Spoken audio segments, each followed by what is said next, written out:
Welcome to those who are here with us today. Speakers, so there we go. Let's look at this. Microphone, right? Okay, now we have found that the overhead has a speaker, but it's not the best.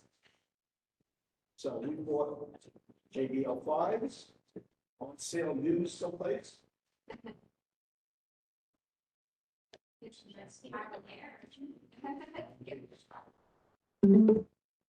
Now,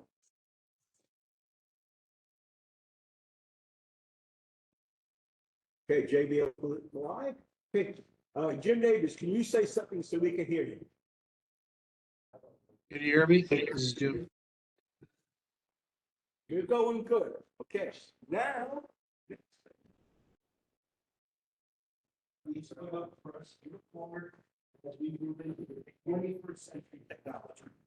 Okay, now someplace in here.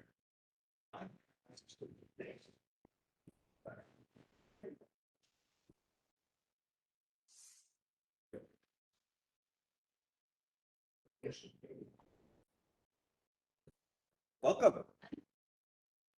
And here's one sheet.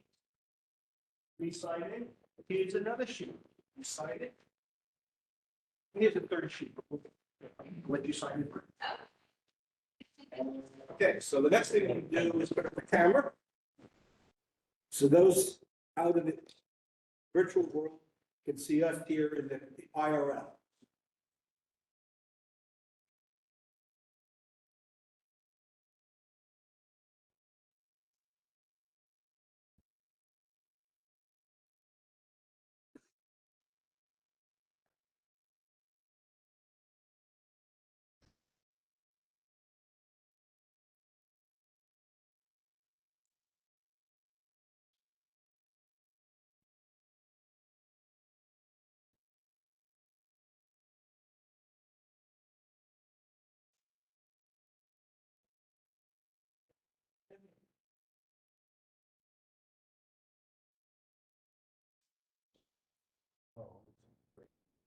Okay.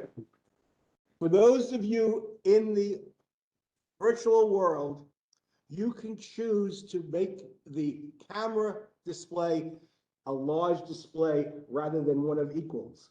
So that if you want to have that as the constant of the speakers who are in the room and such, you'll be able to see that as well. Okay. Otherwise, you could just leave this as one of the Hollywood squares and we'll go on that basis. Okay. So I can see Jay. I can see Lynn. And I want to make this so that we can see more of us. One of the things I'm going to do. Is that better or worse? Oh, I know. Okay, so you are there. Lynn, raise your hand. Okay, and I can see you. Jay, raise your hand. No, you're not in the camera. So I can do this because I don't have the projector that I have to worry about anymore. Okay, so now I see Jay. Okay, all right. Let's move, Jay, let's move your table down a little bit. John, Jay, move your table this way. You move it that way because that way you'll be in the camera more than you are now. Okay? And the same thing with this table, move that way. Hold on, sit down. John, let me see you raise your hand. No, I only see, oh, I see two hands. Move down and scoot another 3 feet. Scoot 3 more feet. 3 more feet. 3 more feet. Okay, who is calling user number 1? Is anybody on the phone who's calling in? Please unmute yourself and identify yourself. Hi, can you hear me? Yes, we can. And your name is? Hi, this is Poonam Ramgopal from Supervisor Schmidt's office. Thank you so much. You're just listed as unverified and unidentified. I wanted to know. Thank you Sorry, so much. I couldn't get in through the WebEx for some reason, so I'll keep trying, but I'll listen until I can figure out my camera and my computer. Okay, not a problem. We appreciate that, okay? Okay. Okay, and we see Tina, we see Alfreda, we see Thomas Burke, we see Matt, we see Lewis, everybody else we assume, and we see Maura from Williams from Cornerstone. We see Colin, who's unverified, and all right, so we have a set of Halloween squares, and now I'm going to do this layout. We're going to say stack, next, and okay, I don't care. Stop, got it? Okay, so now we're going to go to this person and put him here. Okay, so now you'll have that. Ah, look at that, people waving their hands. Isn't that nice? Okay, I think technologically speaking, we're in good shape. I want to invite you all to our pre-Thanksgiving Sully District Council meeting. This was a land use. We're not providing turkeys now, but you can give them 37 cents a pound elsewhere in this location.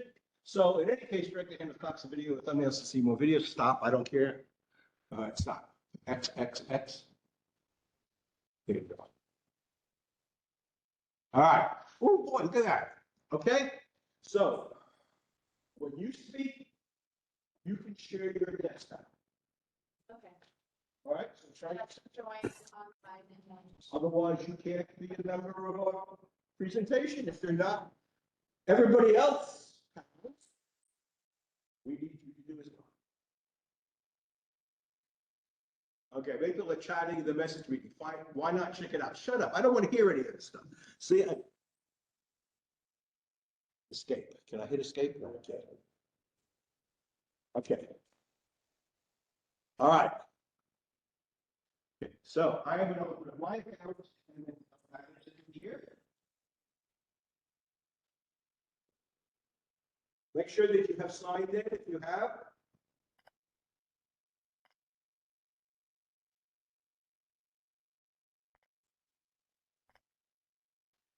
And I think we're going to do this.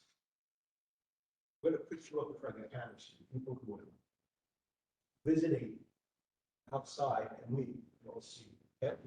And if that's the case, I'm just going to pick your machine and log in, and I'll do the best. I'll go page by page and you say that. Okay. And that way you can speak here, and the people who are watching the camera will be able to see you, and we will be able to see you as well.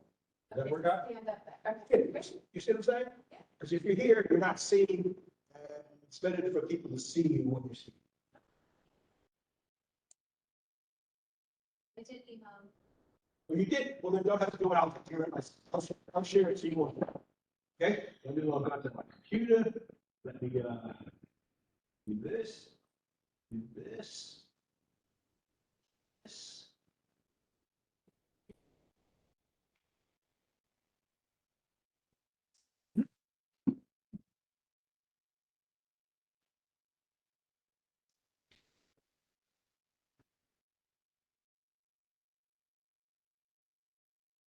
Check my mail.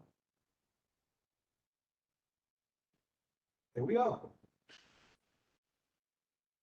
Okay, but you're not the first speaker, so let's go to the first speaker first, okay? I think on the agenda, we said that the first speaker was pre-disaster recovery plan. We have speakers here for that. Tina's here.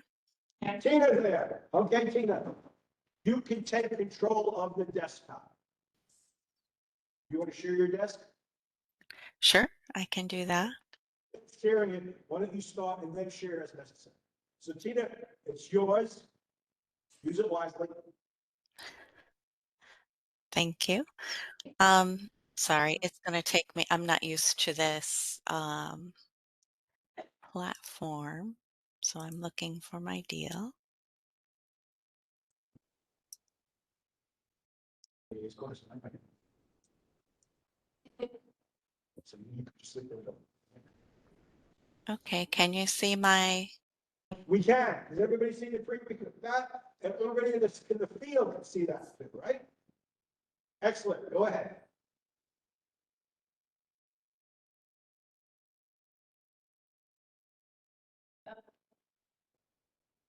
Excuse me? Did she freeze? She might be freezing. So while she's getting her technical stuff figured out, I'll go ahead and introduce myself as well. So my name is Matt Marquis. I am the lead planner with the Fairfax County Department of Emergency Management and Security. And once Tina gets back on, I'll let her introduce herself as well. But just to kind of give everyone on this committee, or joint committee, excuse me, a little bit of a understanding of what we're trying to do here.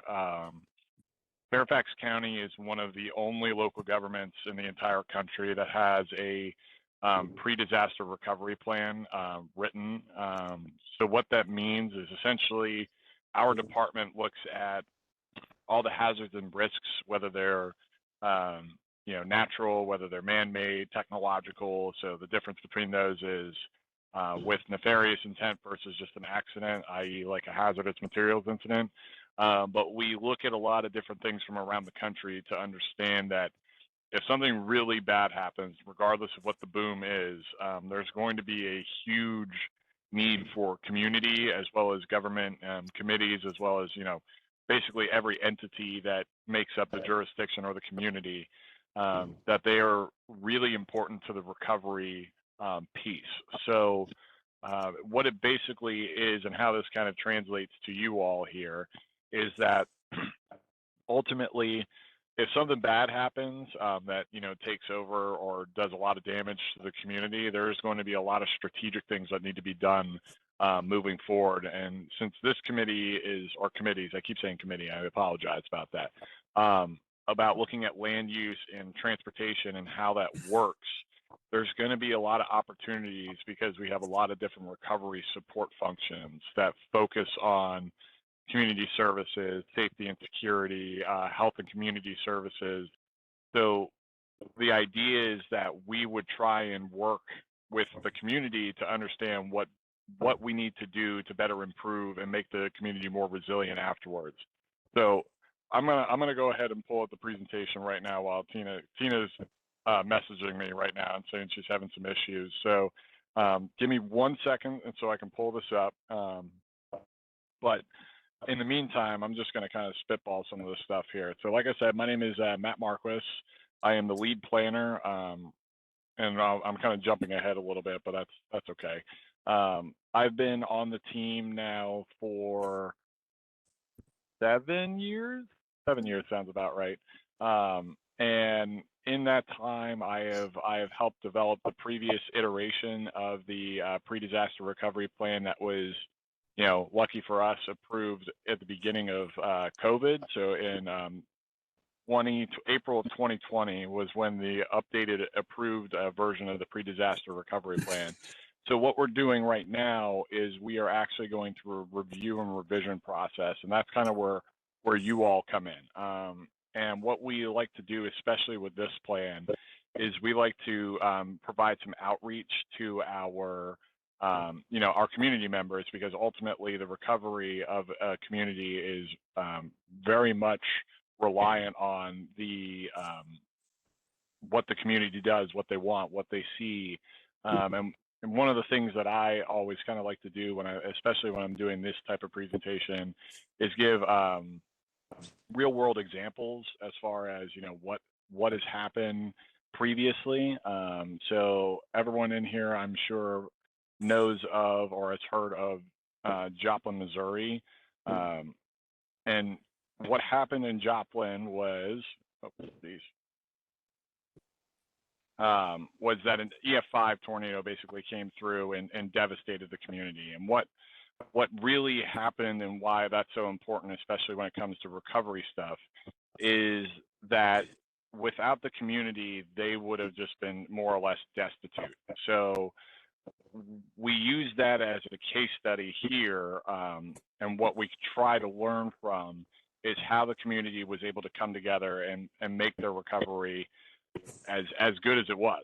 So so I'm pulling up the PowerPoint right now, and Tina's still messaging me saying that she's having some issues still. So if need be, that's why I'm here, so I can give you guys the presentation. So once she gets back, I'll hand it back over to her.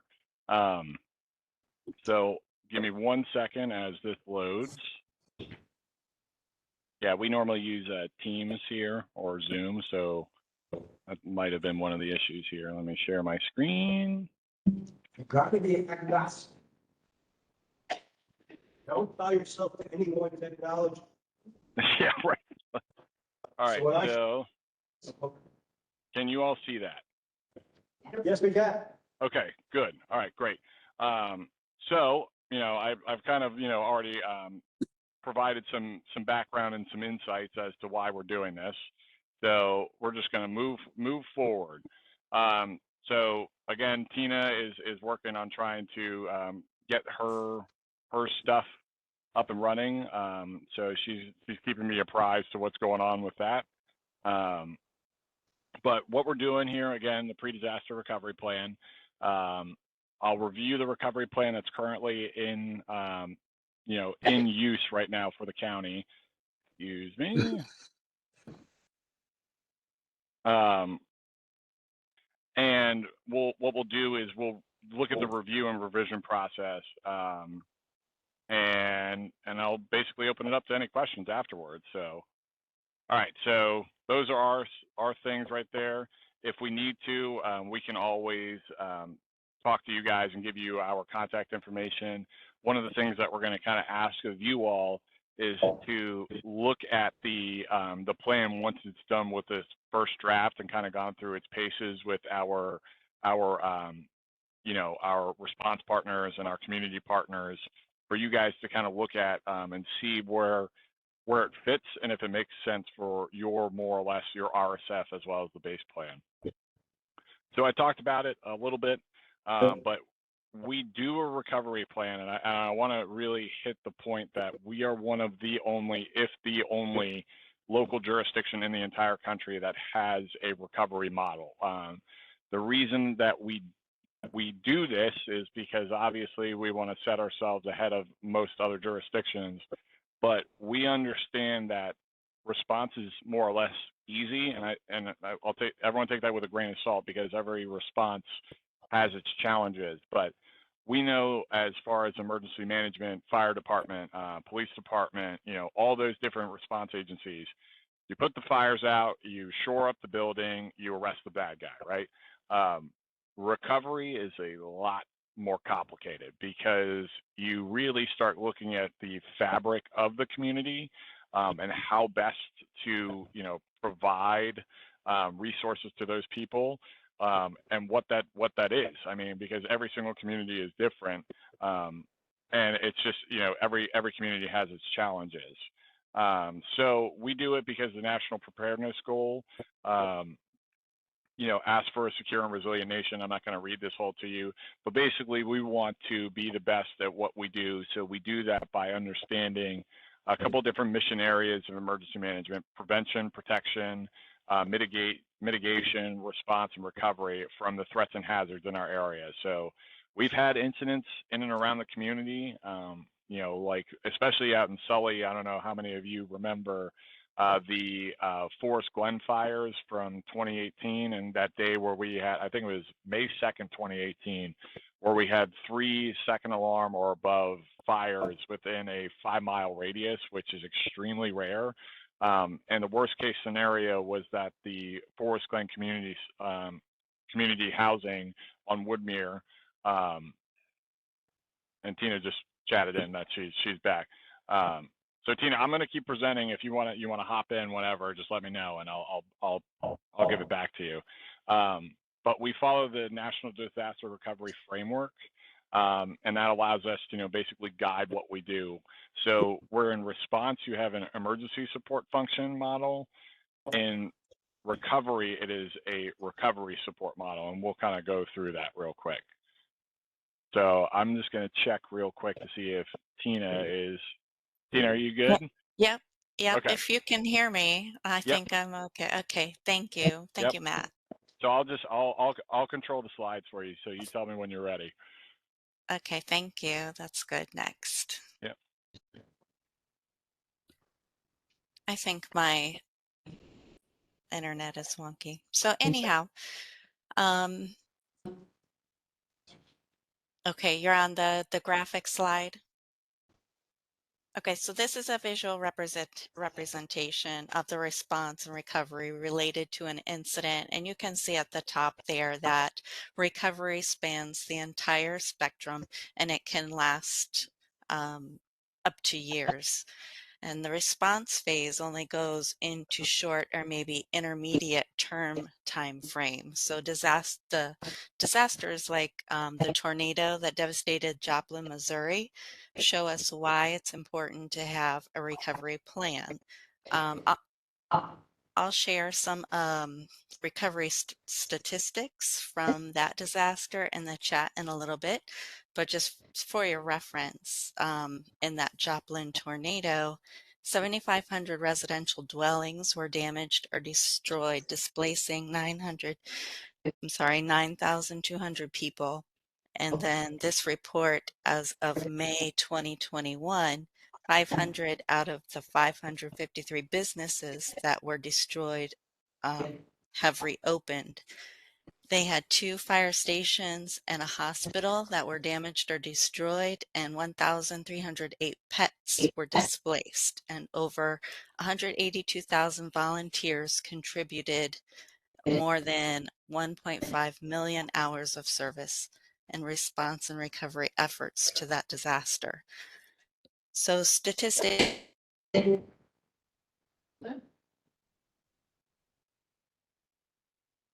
I think she cut out again. All right, I'm going to keep presenting until she hops back in. So I apologize about the internet issues that we're having here. So basically, what she's saying is kind of what. Oh. You still there, Tina? You're kind of going in and out. Hey, Tina, if you can hear me, I'm just going to keep presenting. All right. So just stand by and drop those statistics into the chat. So kind of what she was, alluding to ultimately is what I kind of prefaced this whole presentation by saying is that this couldn't have been done without the people that make up the community. And you see from this, this continuum right here that it just depends on the size and scope of the disaster that happens that could, impact the community for multiple years. So if you take things like Joplin, where they recovered pretty quickly within 5 years with all those different critical infrastructures completely damaged or destroyed, versus Hurricane Katrina, where they still have a joint field office open, and it's been 20 plus years since that incident. So you can see the complexities that come with recovery. So we have a recovery plan, and we did that in the preparedness side so that we can kind of shore up what we do. So our first PDRP showed up back in 2011 was when it was finally, the final draft was completed, and then it was approved by the Board of Supervisors in January 2012.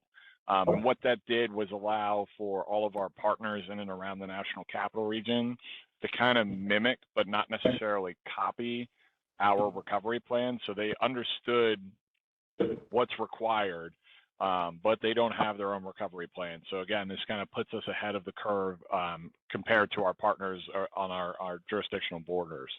So the last update, like I said, came at a perfect time in April of 2020. And that obviously had some challenges, but it also allowed for our health department, our health and human services agencies to kind of have a better grasp of the functions that they need to operate within. And COVID was very challenging simply because we were doing a lot of response stuff at the beginning, as well as recovery stuff at the beginning. So it's kind of like duplicating those things both times. So for this update, the PDRP, we started kind of reviewing some of the stuff back in April of 2023.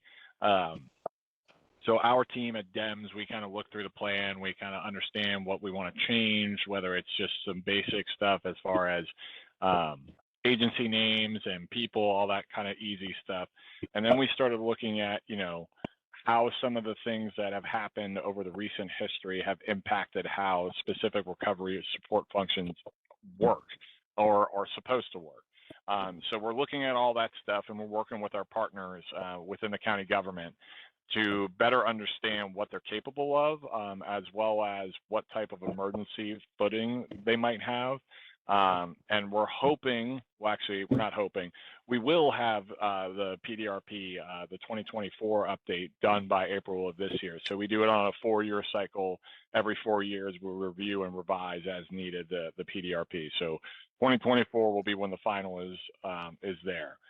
So, I mean, we're kind of repeating this stuff, but it's really important to understand that the PDRP does not work unless you have a multidiscipline all hazards plan. So what that means is that we try to bring in all of our response and recovery partners that will be better suited to operate within their support functions. And we look at all the different hazards that we have. So for those of you who participated last year when we were updating our hazard mitigation plan, which is required by FEMA, we kind of outlined what our top hazards are. And our top hazards in the county are snow, flooding, severe thunderstorms, and straight line winds. I mean, everyone understands the derecho, what kind of happened that. That's one of our worst case things. And then, Winter Storm Jonas, Snowmageddon, and then some of the flooding that happened down in the southeastern portion of the county way back when, kind of, drove this whole thing right here. And Tina has put the document into the chat right there, and you can also find it on the Fairfax County website. And I believe there's a slide coming up with the actual URL right there. But so 2009 happens, and the Huntington and Bellevue floods happen, and we realize that we have a huge need to kind of put together a framework and assign roles and responsibilities to our departments and agencies to help facilitate and shorten the recovery continuum, and ultimately, make it more efficient and more condensed so that we aren't having these types of things that, continuously roll over and over and over for an indeterminate amount of time. Because one of the worst things in emergency management is to have an incident happen and then another incident happen before you're done recovering from the first one, because then things start falling through the cracks. So this establishes those clear lines of roles and responsibilities for our departments and agencies. So the way this is set up, and if you all feel like you want to read it, I absolutely encourage you to do so. But, it basically, like any other emergency management plan for anyone who's ever been in that field, we talk about what we want to do, the scope, who's supposed to be reading it, some of the things that guide us, and then we go through our HIRA, which is the most important part besides the roles and responsibilities. So what our biggest hazards are and our biggest risks associated with those hazards. We go through our critical infrastrucures to include, major highways, our water treatment plants, our, data centers is probably going to be a big one now that we have to put on there. Our dams, our government facilities, police stations, fire stations, you name it, all that kind of stuff. We roll into our hazard mitigation approaches, and then we kind of go into the concept of operations, where this really kind of, shows what a full recovery agency would look like. So in the event of a worst case scenario, we would develop a separate agency in Fairfax County to manage all of the recovery initiatives going on while all the other employees go back to their day-to-day work. And this is one of those areas where these committees right here, is that you would all be providing some of that insight as far as, we understand what the damage is here, as far as our strategic plan and our scoping of what's going to happen in the future. Here's what we can do to make this stuff more resilient, as well as, start looking at different things around the community to kind of influence and provide direction to some of the people within the county organization that will help with the recovery ultimately. And then all that stuff, the cycle and recovery stages, like I said, the recovery organization, and this breaks out the RSF branches, which we'll get to in a minute. and some other stuff, recovery agency functions. So basically what we're doing, all that, how we train. And then again, if you're interested in seeing it, there's that URL right there. And I know Tina dropped it into the chat. But this thing is, like I said, it's being used by multiple other jurisdictions around the country to start developing their own, because we're one of the only local governments that actually has one currently. So what does that mean? And basically, how does it all work? So like I've kind of been saying, is that each agency more or less is involved in some recovery support functions. And you'll see on the bottom right here, we have 7 recovery functions. So they have a purpose, they look at the functional areas, and there are smaller things that kind of fall underneath the umbrella of, say, economic recovery, like job restoration or business restoration. And you'll see that each of these have their own kind of niche. So what we try to do is we try to accommodate these recovery support functions by bringing in the people that would, do this on a day-to-day basis. Because I am not an economist. I also don't do housing, and I surely don't do infrastructure stuff. But I at least know people who do that, and they could be the subject matter experts to kind of drive forth the recovery of whatever incident might have happened. So we set those out as, our preparedness goals. So basically making sure everyone knows what they need to do are short term. So if you look at any hurricane, the number one goal of any hurricane recovery response is to put the power back on and restore the communications grid. That is number one priority every single time, because we can't dispatch our fire and rescue, we can't dispatch police officers to anything, and we don't have power to our hospitals and our other critical infrastructures. So that's always going to be the first short-term thing, and then your intermediate and long-term stuff might be more focused on, hardening the power grid, burying the power lines, which that's one thing I certainly want to have happen, but alas, that's a different issue for another time. And each of these recovery support functions have an agency that leads them, and a bunch of cooperating agencies that provide support to those lead agencies, so that they're not doing it all on their own. So you'll see here, here's just kind of what each of the RSFs are in charge of. So long-term planning, regulatory, so kind of the strategic direction, and what we want to set as our priorities. Economic is, like I said, employment and business restoration, as well as supply chain. We have a lot of natural and cultural resources in Fairfax County, so protecting those, because without those, you don't have the history, and it kind of breeds some community, as well as if you don't have houses for people, then obviously people aren't going to live here anymore. Infrastructure, pretty straightforward. Public safety, pretty straightforward.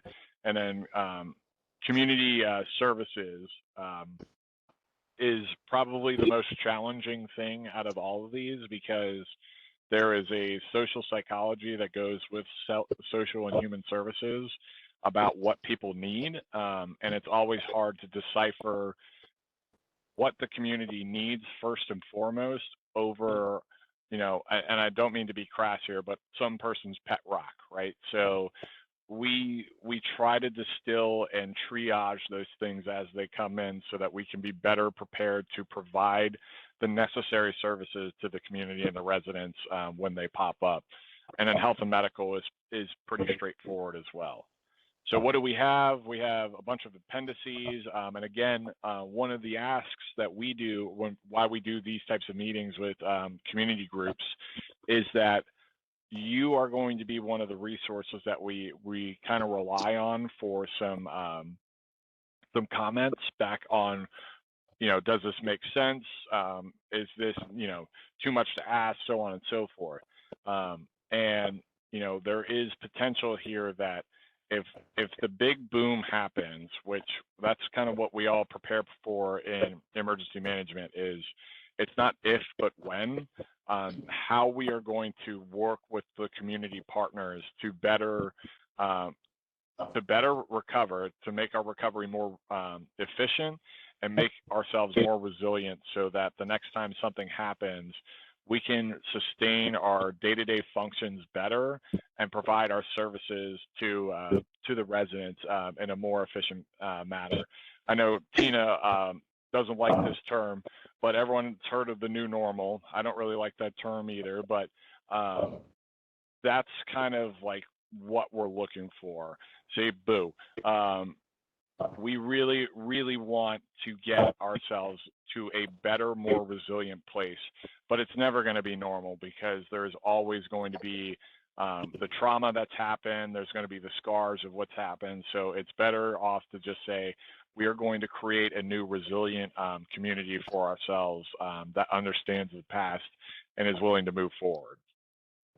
So currently, as it stands, these are some of the big things that we have worked on right now. So access and functional needs is a huge, huge deal in our realm in emergency management, as well as in the county, as well as One Fairfax. So for those who don't know what One Fairfax is, it's our equity implementation and how we provide equitable services. So man, that word's a tongue twister, to all of our residents in and around the community. We look at the departments and positions and update them as needed. Again, we're trying to reach out to more partners in and around the area. We reach out to some of our health partners, some of our home health partners, some advocacy groups, you all, different regulatory groups, and so on and so forth. And what we're going to start doing, actually in the next 2 weeks or so, is we are meeting with all of our recovery support functions coordinating partners, where they're going to basically validate and update any of their roles and responsibilities. What we're going to have you all do at one point is we are going to have you all basically review it, like I've been saying, and you all will be able to provide comments so that we can better understand what's required of the community. And then validate and update. And then this is probably the biggest one, and this might be super nerdy of me, so I apologize, but we are trying to change this from a plan to a framework. And that might not mean a whole lot to the layperson, but our plans, like our emergency operations plan, is very prescriptive. It tells people what they will and what they won't do. The framework word is more of kind of saying, here's kind of what we want to do. How you do it is really up to you, because every disaster is different and every disaster will breed different nuances that we can't just, umbrella into one sort of thing. So that's why we're probably going to lean towards calling it a framework. So you guys can see up here, this is kind of where we're at right now. We're in the middle, and again, we'll be done with this plan by Q2 of 2024. Unlike our emergency operations plan, the PDRP does not need to be signed off and approved by the Board of Supervisors, which gives us a little leeway in how we do our planning process, and it allows us to include community input a lot better. So what we're going to do is we are having our first meetings, like I said, in the next 2 weeks, and then we're also going to be talking to all of our RSFs, so all the agencies that are outlined in the RSFs, and kind of getting all their input, and then we'll do our second review, and then again, this is kind of Q1 of 2024, is where we're going to be looking to, send this out to a couple of our partners that aren't necessarily in government, for them to review and revise. Now, I'll say this and caveat it by saying that will have a pretty quick turnaround for us, because we're going to be kind of tight windowed right here. So once it does get sent out, it'll probably be a max of 1 or 2 weeks that we ask for our partners outside of county government to provide us updates. So we're working diligently right now, and the big thing obviously is we didn't want to come here and just kind of talk to you all. We wanted to come here and basically show you how these committees are involved in this plan. And I've been kind of harping on it a little bit already, but there would be a very, very large, input, especially into our long-term planning, but as well as our economic planning, because when you look at land use, right, we're trying to improve, value. We're trying to bring companies. We're trying to sustain life, and we're trying to make the community a better place.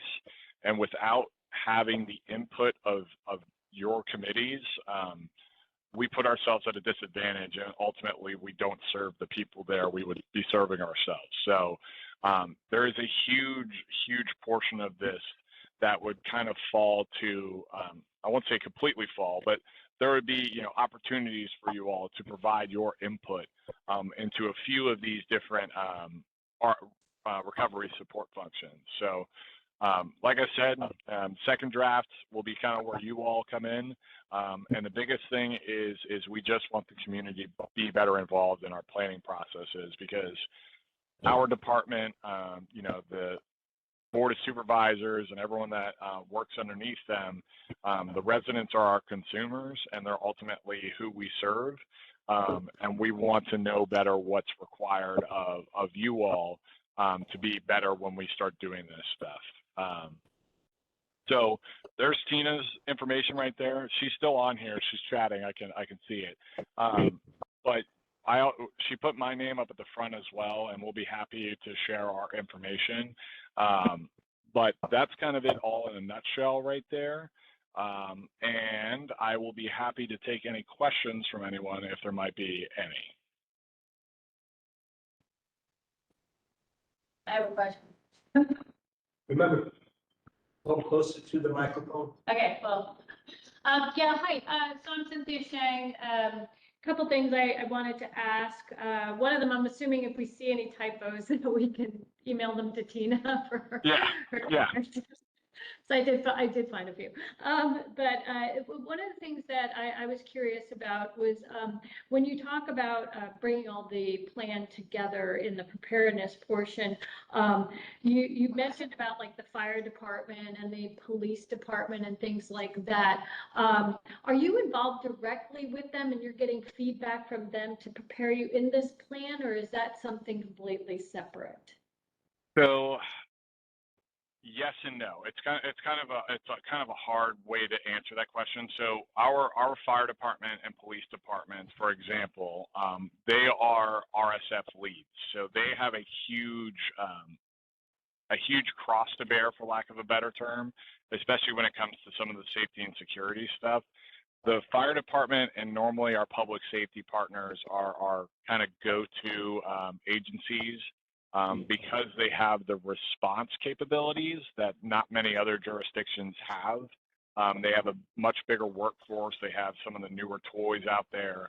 But yes, we include just about every agency in the county organization, especially in this plan, because everyone would have something to more or less help with the recovery of the community, all the way down to tax administration, whether or not they could get like the county attorney to waive personal property taxes for the better part of a year if you'd been impacted by something like that. So these are just examples. Obviously, I would love my taxes to be, gotten rid of for a year. But my point is that every single agency, we work with them to better understand their capabilities, what they can and can't do. It includes the fire department, includes the Department of Animal Services, Family Services, I mean, you name it. Because we don't want to put them in a box to basically say, thou shalt, and then them tell us we can't because of X, Y, or Z. Okay, so that's good. So if we are talking about what they can and can't do, then when you have land use cases such as, you bring in a power plant or you bring in a data center and there suddenly, lots of these diesel generators that you didn't anticipate being in these areas, then how is that all brought into the plan?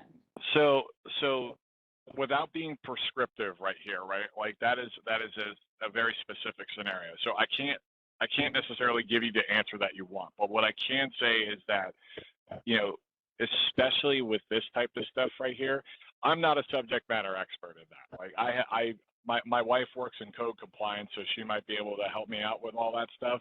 But it's more, yeah, it's more so kind of like what Tina's saying is this is more of a framework to provide us like an avenue to tell people like, hey, listen, I might not know the answer, but the people in the land development services community might know a better way of going about this.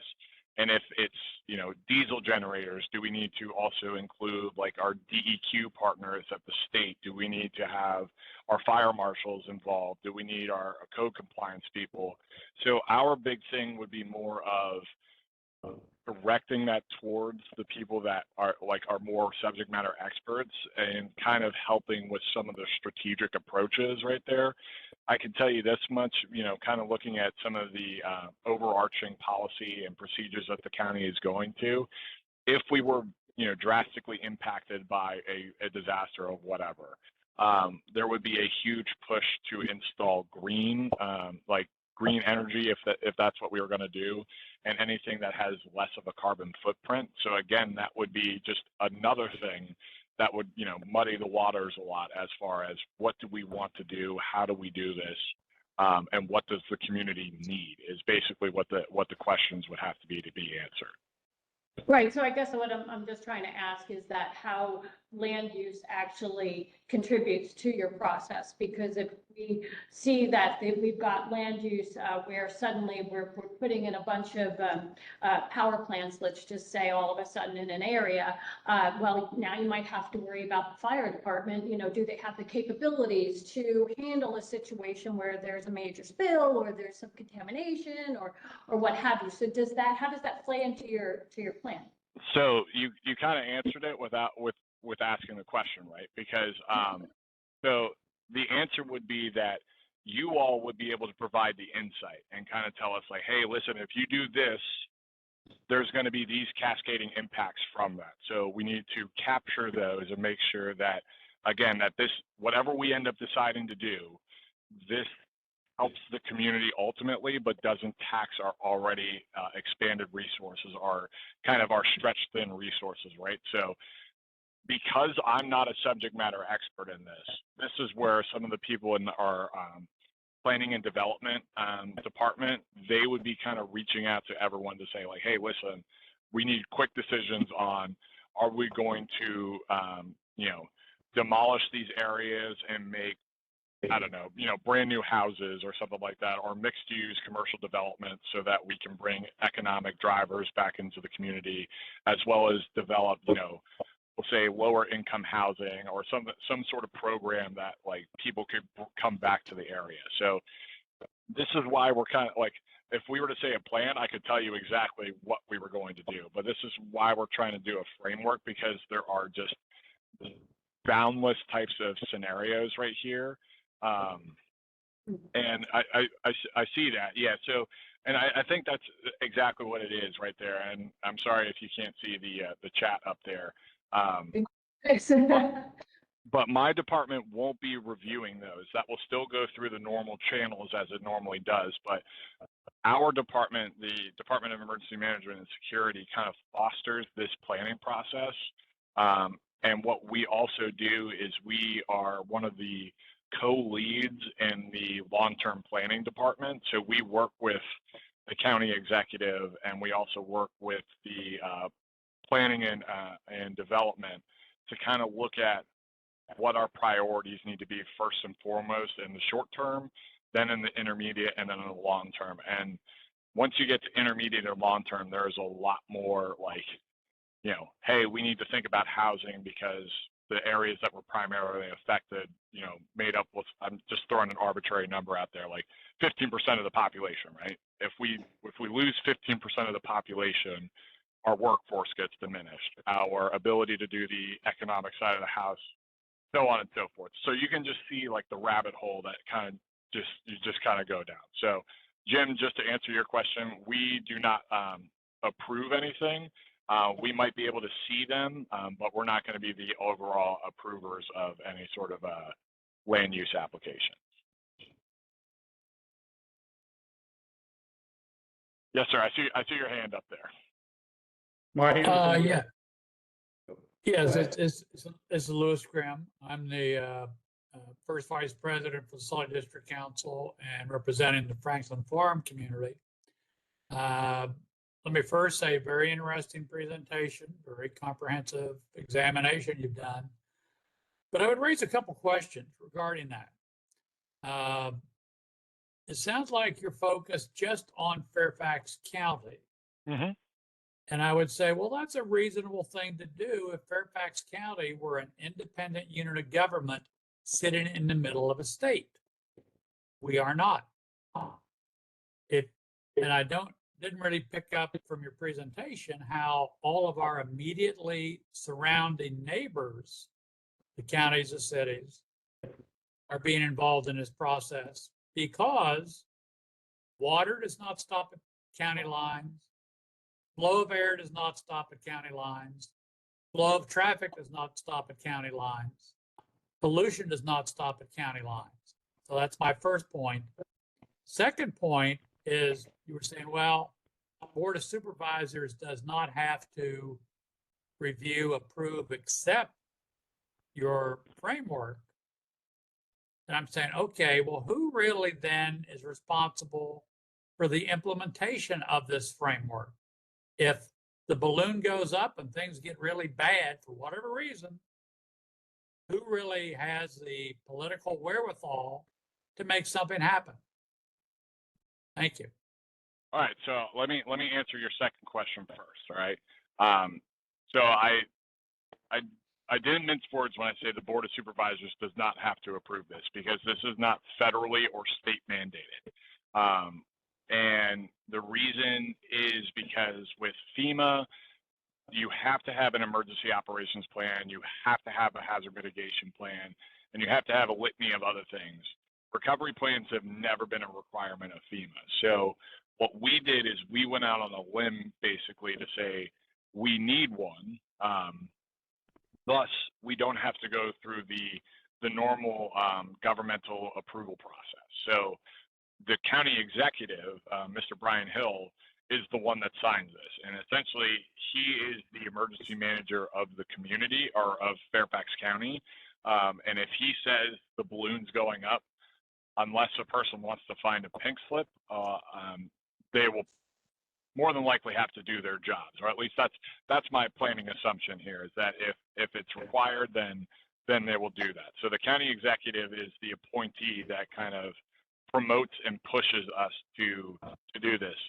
Now, will I say that the Board of Supervisors doesn't have any role in this? Absolutely not. They do, because they're the ultimate ones that make the legal and decisions basically that the people bring forth. So at the end of the day, they still have a role, but they're not the ones that approve the plan. We provide updates to them and we let them know what the plan is, or the framework, but they're not the ones that ultimately sign on the dotted line, because those other plans have to go to the Commonwealth of Virginia, and they have to go to the Commonwealth of Virginia's Attorney General, the Virginia Department of Emergency Management, and they get sent all the way up to the Federal Emergency Management Agency so that we can receive grant dollars.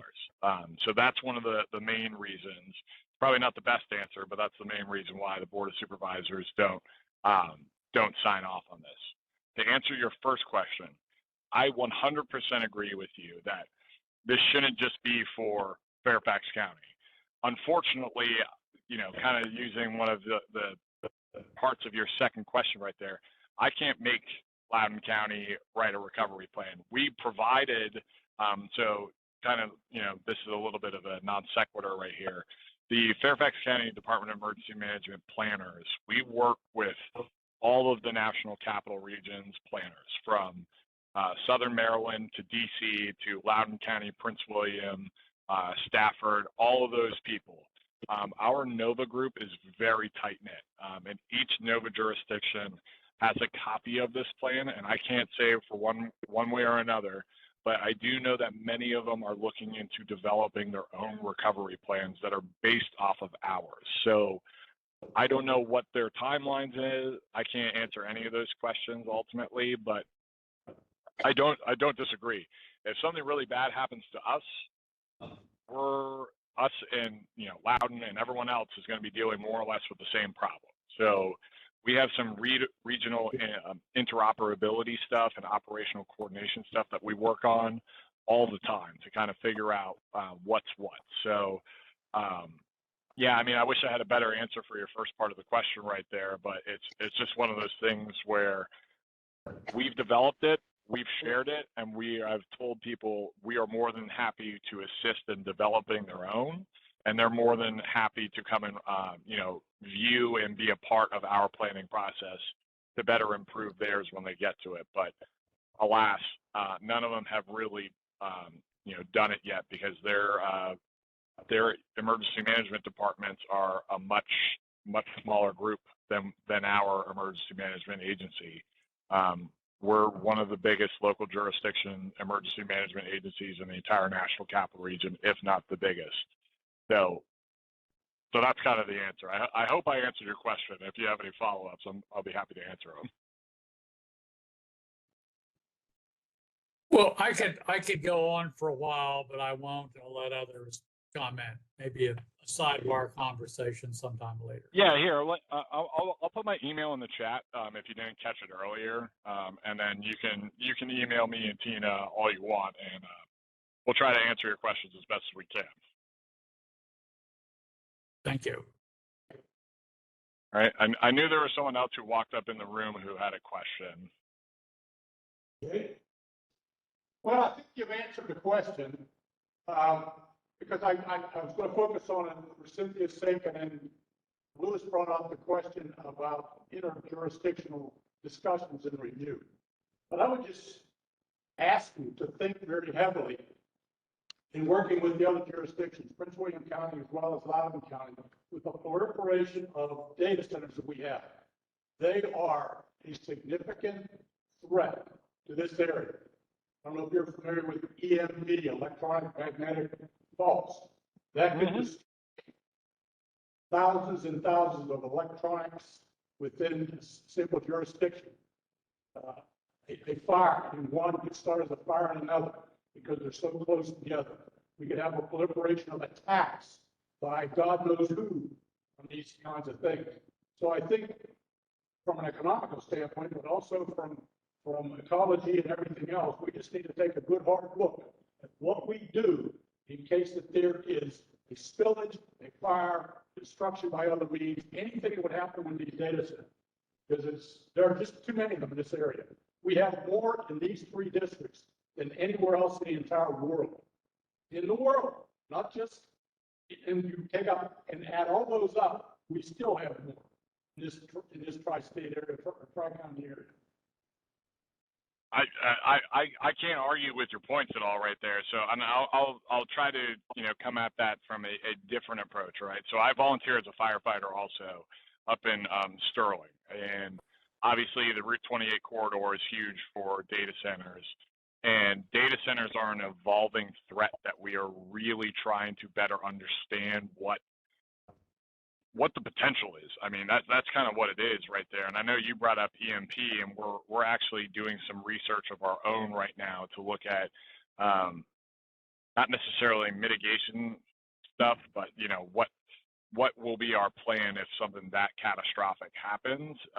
But I don't disagree. The only problem with reaching outside of jurisdictional bounds is that even though we're all in the Commonwealth of Virginia, we all abide by different codes and regulations from jurisdiction to jurisdiction. And we're doing what we can. We have a VDEM regional office up here, Region 7, that's in Fairfax County, that kind of is the go-between between all the jurisdictions. So if something that catastrophic was happening, there would be a concerted effort for incident management to be run. The counties themselves would look at the county problems that they're having, but VDEM in the Commonwealth of Virginia would be basically looking at the bigger incident around the entire Northern Virginia area. So we pride ourselves on our ability to do incident management in the response phase, and I think we're pretty darn good at doing that. The problem, and this is not just a Fairfax County thing, a National Capital Region thing, a Virginia thing. This is a United States thing, is that recovery is always the most challenging thing. And I can go on about 100 different incidents that have happened in the past 5 years, whether they be man-made incidents or they be natural incidents. I mean, people are still recovering from stuff that happened 20 years ago. And, you know, we try to do what we can to provide the information to our cross-jurisdictional partners, because we understand if something happens in Fairfax, there's tendrils. They expand past just the bounds of Fairfax, and it's more like the great state of Northern Virginia that gets impacted and the National Capital Region that gets impacted. So there are a few mechanisms that are in place, like FEMA has a Office of National Capital Region Coordination that focuses on just the National Capital Region. The District of Columbia, we work very closely with them. We work very closely with Arlington, Prince William, City of Alexandria, City of Fairfax, Falls Church, Manassas Park, City of Manassas, Prince William, Town of Leesburg, Loudoun County, the list kind of goes on and on, right? So I think we are getting a lot better at, you know, being able to implement plans across jurisdictional borders. But I mean, this might sound super crass, and I apologize if it does, but we're focused on Fairfax County and the Fairfax County residents. That's kind of our charge right here, and we are happy to assist other people, but we have to deal with the county issues first and foremost. And that includes data centers, that includes EMPs, that includes nuclear power plants, that includes, you know, toxic water spills, cyber attacks, you name it. There are a lot of different hazards that we're looking into trying to understand better and associate a risk score with it so that we can ultimately mitigate those hazards moving forward.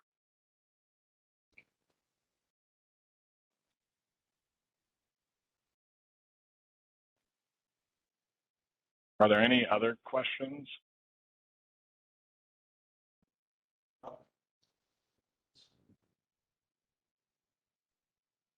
Well, again, so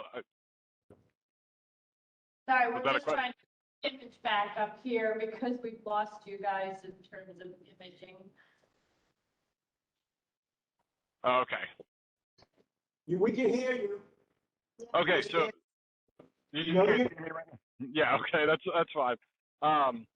So if there aren't any other questions, I did put my email in the chat, and Tina, if you could put your email in the chat. I know it was already up there, but feel free to reach out to us. I mean, you know, the conversations that we're having here just kind of shows the complexities that there are with recovery.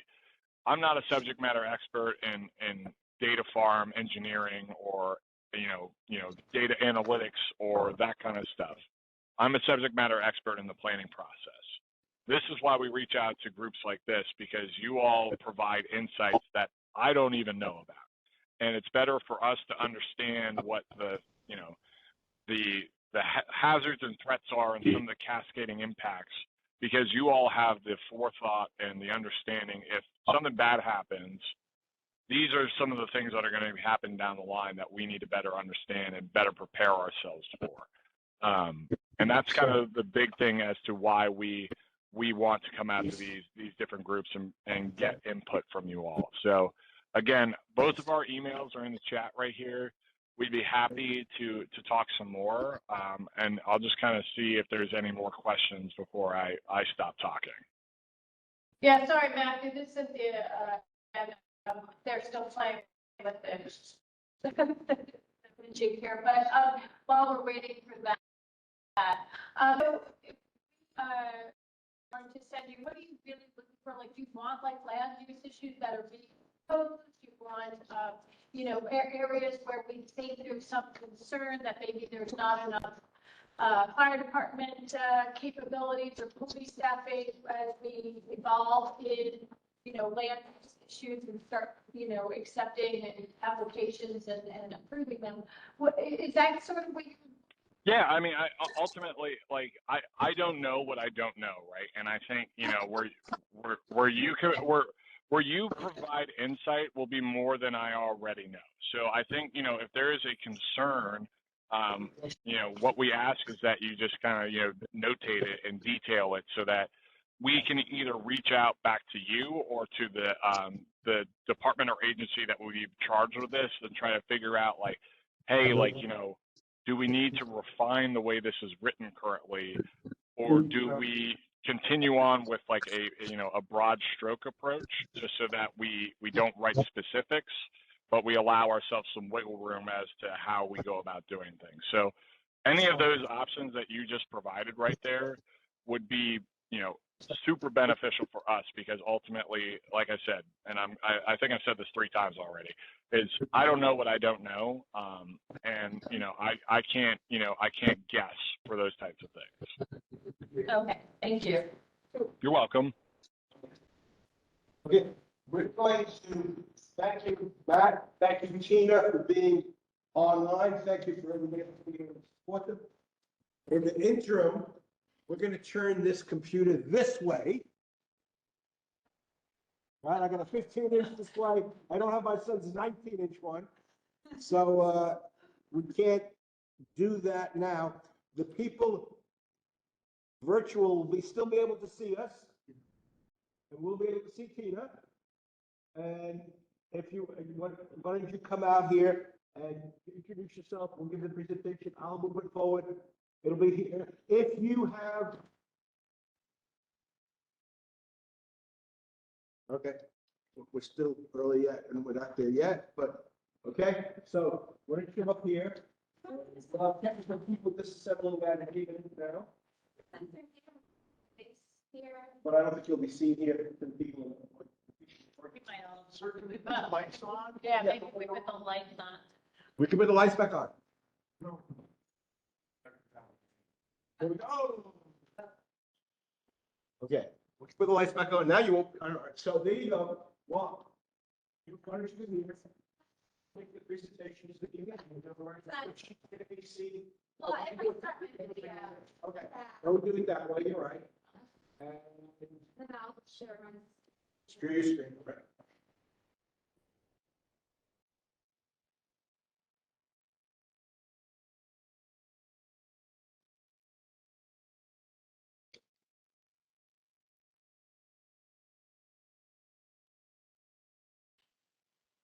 Everybody signed in? Yes.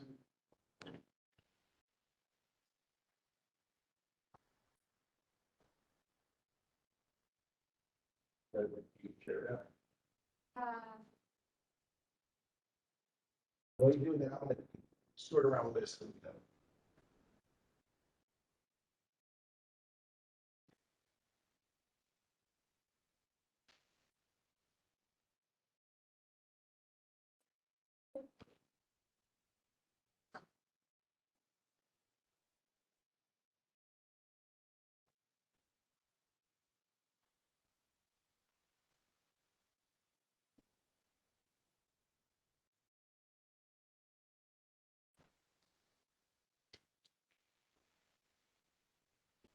Everyone see that online?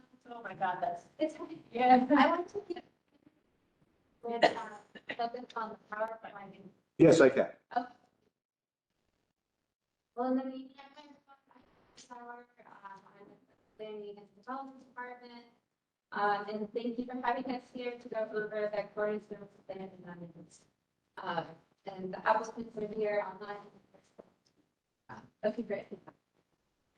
Here's the agenda. I'm kind of just going to go over and do a quick kind of like 101, just to kind of have the basics understanding before we dive into the comprehensive plan for the Cornerstones.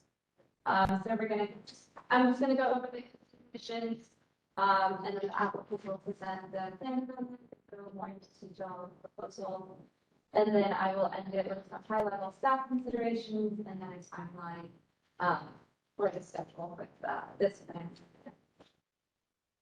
So this is kind of just to provide kind of a sense of where the project is in terms of the development process. They're really specifically for development in the county. And this is really to illustrate that this will be processed. This will be processed concurrently with zoning, but I want to emphasize that the first step is to analyze the plan amendment before the rezoning is to be determined. then, high level to go over kind of what the comprehensive plan is when we talk about this. The comprehensive plan is a guide for decision making about the built and natural environment, which reflects the community's long-term land use vision in the future. And then the purpose of the comprehensive plan is to manage growth and development, as well as balancing the preservation of other resources, such as environmental and energy resources. And then the plan is also a legally required document in the Commonwealth of Virginia. So every county or locality will have one. And this is important to know that the plan provides recommendations, and it is not law like the zoning ordinance. I'll get into the detail soon. And then the recommendations in the comprehensive plan really are used broadly from board of supervisors, all of the board members, county staff, the community, as kind of the common basis for decision making on land use applications. And this is a living document, and the changes are called amendments, which is one that we're looking at tonight. So just as I noted earlier, the plan is guide, not law, and provides recommendations about land use, transportation, environment, and other topics generally. The plan is implemented through zoning, which is law, and where more specific standards can be found, such as regulations for setbacks, open space, building height, and explicit uses. So that's in the zoning ordinance, not the comprehensive plan. And then changes to the zoning map are requested through the redevelopment process. And then proposals are evaluated for conformance with the recommendations that are in the comprehensive plan. So that's kind of how we look at it. And then kind of just diving into existing conditions of the plan amendment that we're looking at tonight. This is a site-specific level, and we're going to be looking at 2 parcels here around the screen. And it's located within the Sully Supervisor District, which is why I'm here tonight with you all. And it's located on the northern side of Route 50, as you can see. And then it's off of the West Ox Road ramp to the east. So the property does not have any existing development on it, and it is a 1.12 acre of land with the 2 parcels. And then kind of just diving into more kind of visuals with existing conditions, provides some additional context. Zooming in around the site, the first image is image coming off of West Ox Road ramp, right there. And then you have an image from the front of Route 50 on there. And then you also have the office parking lot, which would be the entrance to the proposal. And then as well as an image of the office building, which abuts. Great. And then just an image of the office building, which abuts directly next to the proposal the site that we're looking at. And then kind of zooming out, just some landmarks. We have Harris Teeter and that community serving complex, which is about half a mile away from the subject site. About a 13-minute walk if you take Route 50, long Route 50 route. And then it's also about a little over half a mile and a 14-minute walk to the Fairfax Town Center that's there. Kind of zooming out of where it's located, adjacent to everything else. And so then looking at the adopted comprehensive plan text that's found in the comprehensive plan. We're looking into the Fairfax Center area, which is this site is specifically outside of the Fairfax Center core. I'm looking at land unit C2 specifically. And so at the baseline, it's residential use at 2 dwelling units per acre. And then with the overlay option, it is office use up to 0.25 FAR. So then this is looking at what the board authorized staff to review. So this board authorization was authorized February 2020 of 2022, so last year. And These parcels are owned by the Fairfax County Development Housing Authority. And so the board has authorized staff to consider affordable housing at a density of up to 35 dwelling units per acre as an alternative use on the property.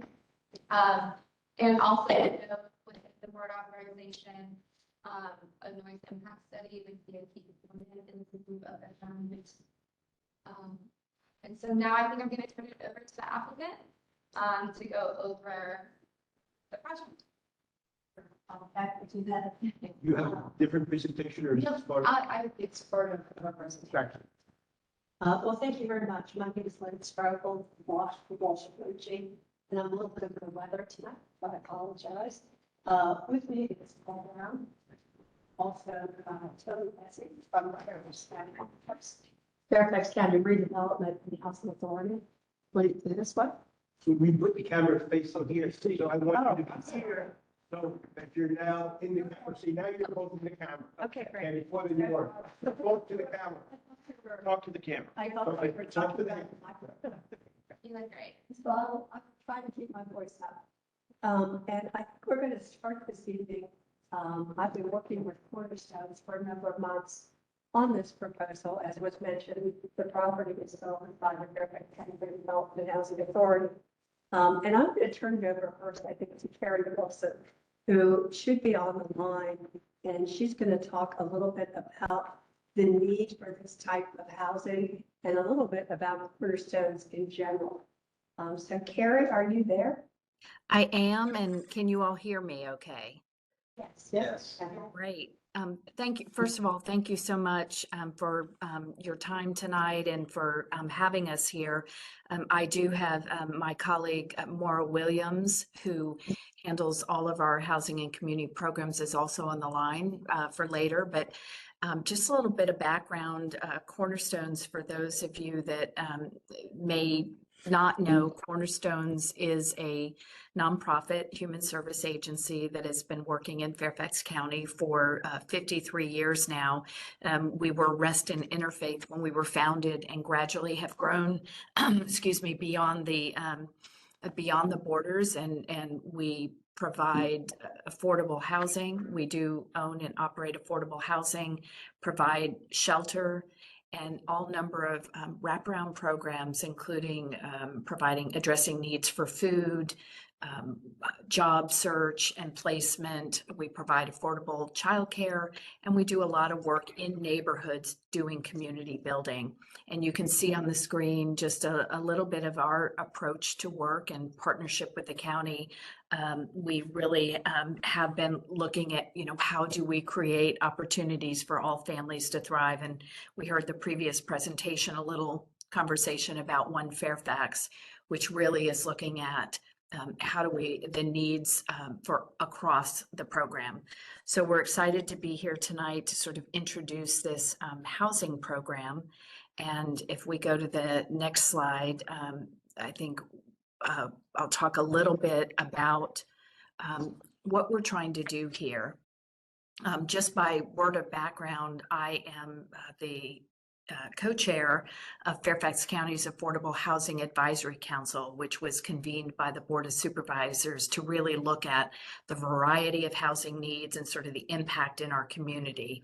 And my colleague Maura Williams also is currently the chair of the Continuum of Care. She's got 20 plus years of experience in homeless services and working in community.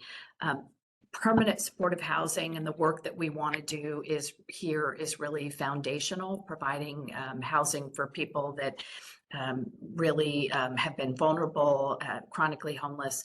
It is a proven solution. It is a best practice approach to taking people, instead of living on the street, to providing them with a home of their own and the wraparound support services and building a community that will really help them thrive. And we've noted here on the slide, just as some background, what Fairfax County has identified 250 some adults in our community that are experiencing chronic homelessness. We've brought that number down significantly over the years by building housing, by offering other solutions to prevent homelessness to begin with. But this really allows us to focus here and in this project to provide the kind of housing that really supports better health outcomes. It really is about giving people a chance to find their way. And frankly, it has great benefits for getting people off the street, reducing costs to the taxpayers, and just a really good program. The last thing I will say is that nationally, as we look at this type of supportive housing, there is an organization called the Corporation for Supportive Housing that sort of looks at the gold standard for what we do. And it looks at everything from the design of a building for this type of housing, property management on site, how we administer it, and then the services that are available to the residents, the tenants who take on a lease here. And I do want to let you know that we're very proud that Cornerstones has earned the CSH quality endorsement in supportive housing for meeting the standards of strong, excellent quality supportive housing. So that's a little bit about us. And Lynn, I'll turn it back to you and be available for questions later. Great. And if we could go to the next slide. So as was mentioned, and I think we're back to kind of a aerial view. As was mentioned, the first step in this whole process is an amendment to the comprehensive plan.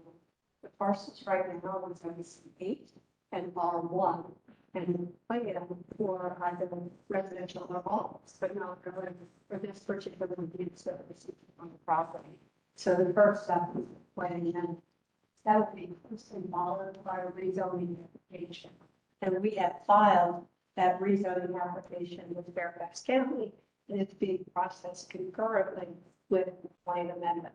So what you're seeing here is a copy of our development plan. Excuse me, copy of our development plan that we've filed with the county. And what you see is a single multi-family building that's on this property. It's a little over an acre.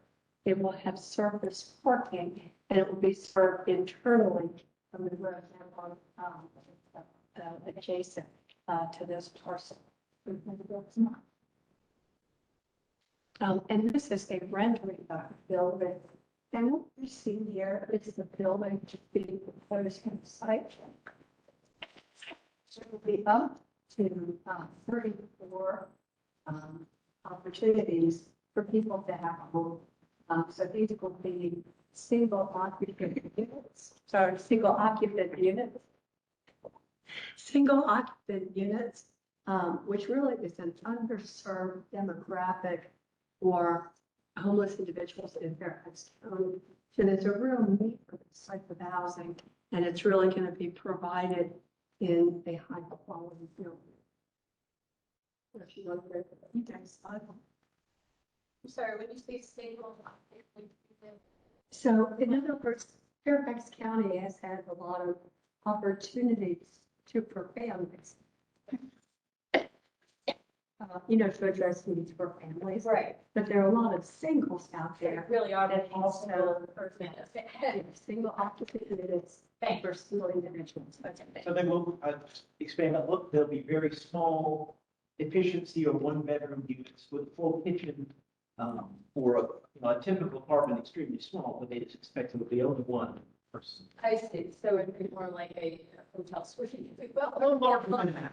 A little larger than that, and have a real kitchen, but. So I know this is very difficult to see, so I'm just going to go through it real quick.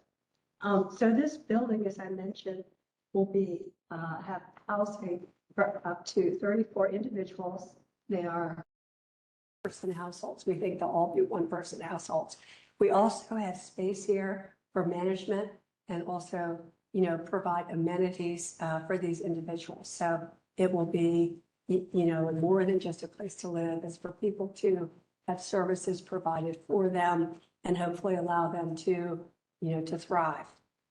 There will be 24-hour coverage here.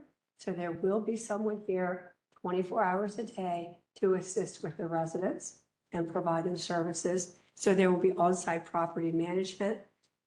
There also will be, as I mentioned, services on the site. If necessary, there'll be home health aides and counseling and those types of services that are available. In addition, there would be transportation to allow, people to be taking their doctor's appointments to retail. So it's really providing these wraparound services, hopefully to allow these individuals to succeed. And while it is, we anticipate, long-term supportive housing, the objective, I think, is to be able to get people back on their feet. So I don't know if you want to have anything to that.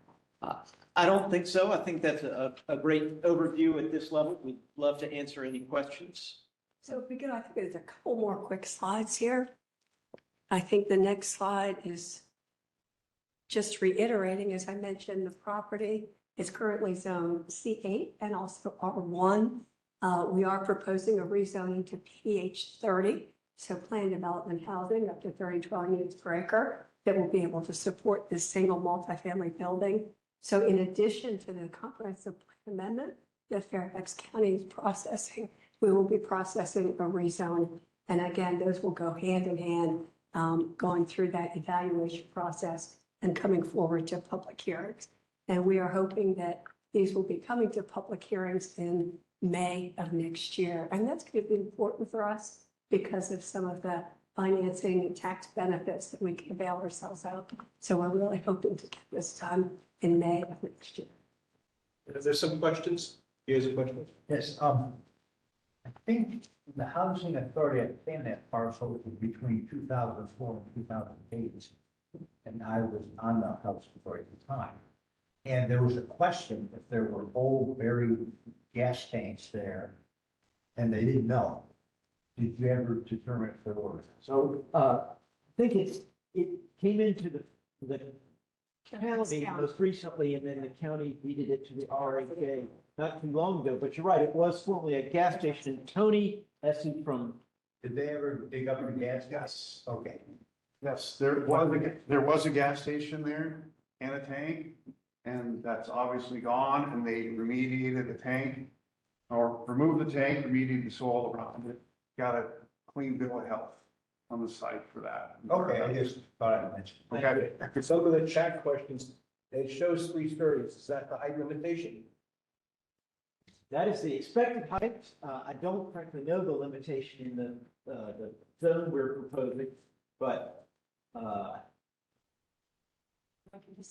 think we would be happy with 3 stories. It is a 3-story building, it's 27 square feet. And there's another question. Is there an income restriction? So there will be. This building would be financed like all affordable housing with government resources that put limits on the income of the residents. Most likely it would be 60% of the area median income or below. Frankly, the residents at this particular development would be far below that. The next question was only singles, no couples? What about babies? So I don't believe we will be able to discriminate against families. Except, I'm not a fair housing expert by any means, but there may be an exception for certain facilities that provide additional services, which this certainly does, supportive housing. But typically, we could not discriminate against people based on family status. Okay, the question I have is this going to be an APR buster? Now that you've put in for 32, why would not anybody else within a half mile of this intersection say, hey, if they can do it, why can't I? There's a PDH 12, Fairwoods is PDH 5. And why don't somebody come back and say, hey, I could make a lot more money if I demolish my PDH 5 and put in PDH 32. And you're proving it just a quarter mile down the road. Let's go ahead and do this. I mean, we've seen redevelopment everywhere else. I just want to know, why would this not be considered a precedent and a zoning plan bust? Graham from Department of Planning and Development. I'd like to give you just a couple of thoughts there.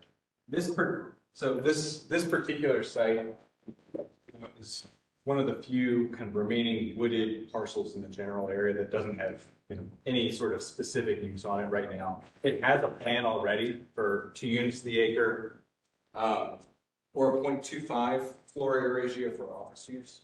So when this came in, it came in for just taking my stage direction. Keep coming. So Mike, for there. this I don't came in. see you yet. Come closer. Oh, Look at the camera. All right. Right there. Right there. Beautiful, everyone. All right, so this came in as a board authorization, and the reason was very specific. Am I good now? Now we see it. All right, good. He's standing by. So this came in as a board authorization outside of the SSPA process, the regular process. And I think one of the reasons is that it's for a specific need. It's for a specific housing type. It's specifically for affordable housing. So I think the priority of the board in terms of looking at this outside of the regular, site-specific process was identified early on. And it's because of the need for affordable housing. So what you're saying is because this is marked as planning for affordable housing, it is not comparable to the normal plan. I would agree with that. That's correct. Well, Yeah. don't agree with me. I have no say and no knowledge of anything. But Sure. my point being is that we have seen the Fairfax Center area develop since it was approved in about 85, when I was on the original 5066 task force in that time period. Mhm. And I'd hate to see something come through now that other people could use. For example, Lynn has been known to, never mind, I won't go any further. And Frank McDermott, who for many years worked with Lynn, would come in and find a little sliver of a fingernail, and the next thing you know, there'd be a giant building. So I want to make sure that this does not bust the zoning and planning, as I'm afraid it might. And I understand the concern. I think one of the benefits of having that kind of regular process, and I think the last time I think Leah and I were here was during the SSPA process that we did about a year ago, is that other than things that the board deems an extremely high priority, like affordable housing, since we have this, a very specific goal, numerical goal, you would see these kinds of proposals come in during screening, where there would be an opportunity early on to say whether or not we think this is a good idea. So there's a parcel just further west on Route 50, next to this parcel, that is also green and undeveloped for the last 30 years. Sure. Could not somebody come in and say, we're right next to them? Why not allow us to do the same thing as they do? I know one thing about that. That parcel happens to be subject to a preservation easement because it's used for stormwater. Okay, so it's a stormwater. That doesn't mean people won't develop over it, because you can put a stormwater development underneath it. I mean, look at Hudson Yards, there's a train system underneath there, and they're building on top. But, okay, all right, so that was my question. There's some questions here? Yeah, sorry. Yes, Oh, yeah, oh, I just wanted to, you guys can see me. I just wanted to find out like what, with this particular planning area, it seems very expensive to decide to go through a process that has to change the comprehensive plan and then to have to rezone. But are we really talking that there's no other properties available that would not force you to go through those two very expensive processes? Well, no, I'll say that there are this county, land happens to be owned by the county and was identified by Cornerstones as one that might be suited. But generally, there is not developable land available that doesn't require some land use change. In Fairfax County, I think there is no available multifamily land.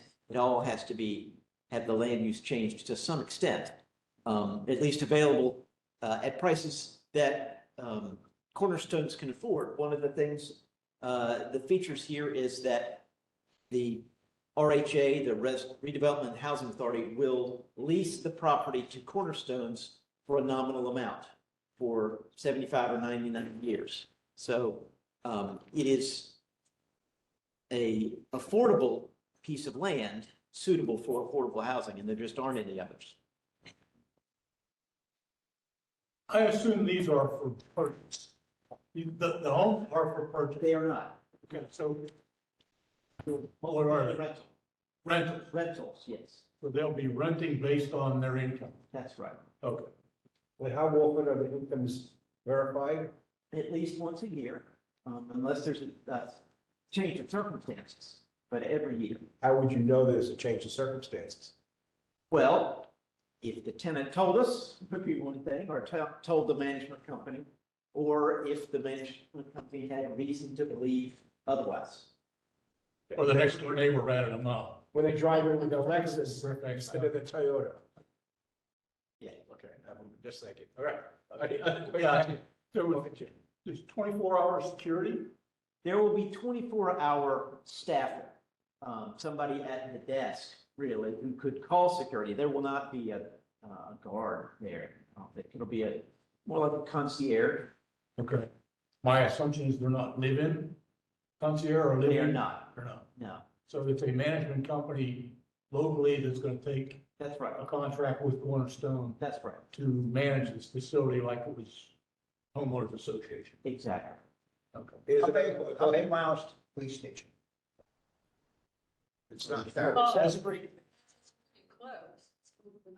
If they said it was a third of a mile from Aristida, the police station didn't close. Right there. So it was a fire station. There's your security.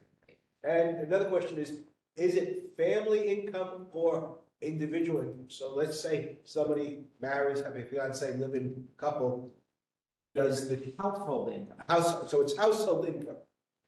Thank you for that clarification. All right, that's it. Will there be any screening between it and the highway?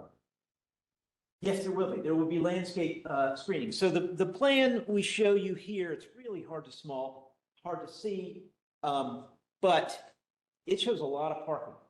And we've gotten feedback and agree that there's probably too much parking. These people are not likely to have cars. We designed it to meet the code, it's 1.6 parking spaces per unit. There's just no chance that there'll be 1.6 cars per unit, even with the staffing. We will not need that. So we're going to study and look at that. So we believe that will create opportunities. Where do the buses that the people who won't have cars will be able to use go? What buses do they go? What directions will they be able to use? If you're assuming they have no private transportation, then they're dependent on public transportation. Yeah. What route services will they change? We have had other county routes disappear or redistrict out. So what are the buses that service and where do they go? I'm afraid I don't know that. I mean, when you tell me that people will not have cars, you're telling me they will depend on public transportation. And we need to know that these people can get to places in the county where they need to work. Because otherwise they live here and not get there. They're gonna provide training, they're gonna. They would provide Oh, now, how many cars are they gonna have? And if I need to go shopping, I need to go to Fair Oaks Mall, I'm gonna need to go to Tyson's. How do I get to Tyson's? You're gonna provide me service? No, they're gonna depend on public service as much as anything else. What services will there be? That's an important point. When you tell me that you're diminishing parking, I want to know what public services are we providing? Where do they go? So that one thing I know on the site plan, you're not seeing it here vividly, and you can pull up the aerial. There are 50 bus stops on Route 50 Yes. that are within a pretty. But my question is, what are they going to do? Oh, I don't know the exact route number. that's my point. I know there's a bus that goes up West Ox. There's a bus that goes east-west on Route 50. What connections, how far can you go with those? Because otherwise. That's a fair question, and I'm afraid, I'm sorry, I don't. As the ex-Transportation Advisory Commissioner for Sully, the Sully's Transportation Commission should be aware of that question. Yeah, but how do you locate such a facility based on bus routes? Well, if you're saying that you're not going to provide the full required parking, then you need to tell me that this is adequately served by Fairfax County Public Transportation. I have not heard that yet. Thank you. I think this will be impacted by that parking reimagined. Well, it has been already. concept. Reimagined it. Yeah, so they're gonna already cut the parking spaces You down just heard that. to 1.2 or 1.3. So we're gonna look at that, is all I can say. Okay. And we would try to provide the screening along, West Ox Road and along Route 50. We have buses of 621, 622, 623, 650, 651, 652. And that, yeah, ladies and gentlemen, is tomorrow's lottery number. Okay. Are we ready for a motion? No, one more question. So, in addition to the screening, do you see a need for any special glass for noise reduction? So that is, that's a good question. It's likely, almost certain. I mean, right, yeah, and part of the site plan as well, or if not rezoning. So we will, almost certainly have sound remediation or attenuation measures taken. Here's a question. You're in a pedestrian cross Route 50, is there a light signal for the crosswalk? So there is a cross, at Fair Ridge is a signal intersection, but it does not have a crosswalk. Well, I mean, if I would say that if you're providing additional pedestrian traffic, then you want to plan that the Fair Ridge 50 intersection be have a pedestrian crosswalk and the push buttons, and I assume there are push buttons there now, and if they're not, you want to plan that they be there. Also, from this parcel, there is a sidewalk along Route 50. That was Route 50, but along West Docks. And so, is there a pedestrian entrance exit from this parcel to West Docks? You're so close to West Docks that people are going to get on West Docks whether or not you allow them to. Will you have an easy access to West Docks right in that upper northeast corner? It is like you read the staff comment. I mean, maybe they seem obvious, but. Only to do with ex-transportation advisory committee. So, we have heard it, those exact comments, and we're preparing, we're going to modify the plan accordingly. Okay. I'm just Thinking obvious things. thinking of as a pedestrian and bike racks and places keeping bikes safe. Because these people, if they're not having POV, then they're gonna have POB, privately owned bikes. Is there going to be a bike room? Not a bike room, are you how close is the nearest, not bike rack, what's that company that does, Bike share? where's the nearest bike share? I don't know that. Again? This is like, I don't think I've been shown. Well, I'm just saying is, these people are likely users of the capital bike share. Indeed. Okay, go ahead. Any other If questions? there are questions, the board of supervisors will be a piece of cake. I appreciate, these are great questions, and I appreciate them. I have a question. Please. But this may be for Graham. How do you, is there some data, trending data, or something that you can determine a person of a certain median income level will or will not have a car? I mean, because from my experience, I've dealt with a lot of people who are very, very low income. Yes. They always have a car. They have to work, right? I mean, that is, I think the difference is the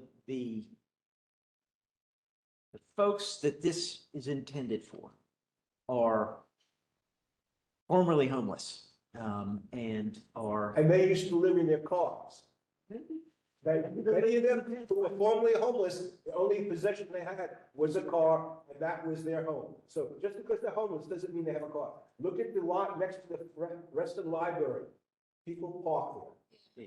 And I guess I'm just trying to find out if you're basing this on some like national study or some. So we are gathering that data that it is sort of generally accepted, but I think a fair question is, well, why? And so we are gathering that data.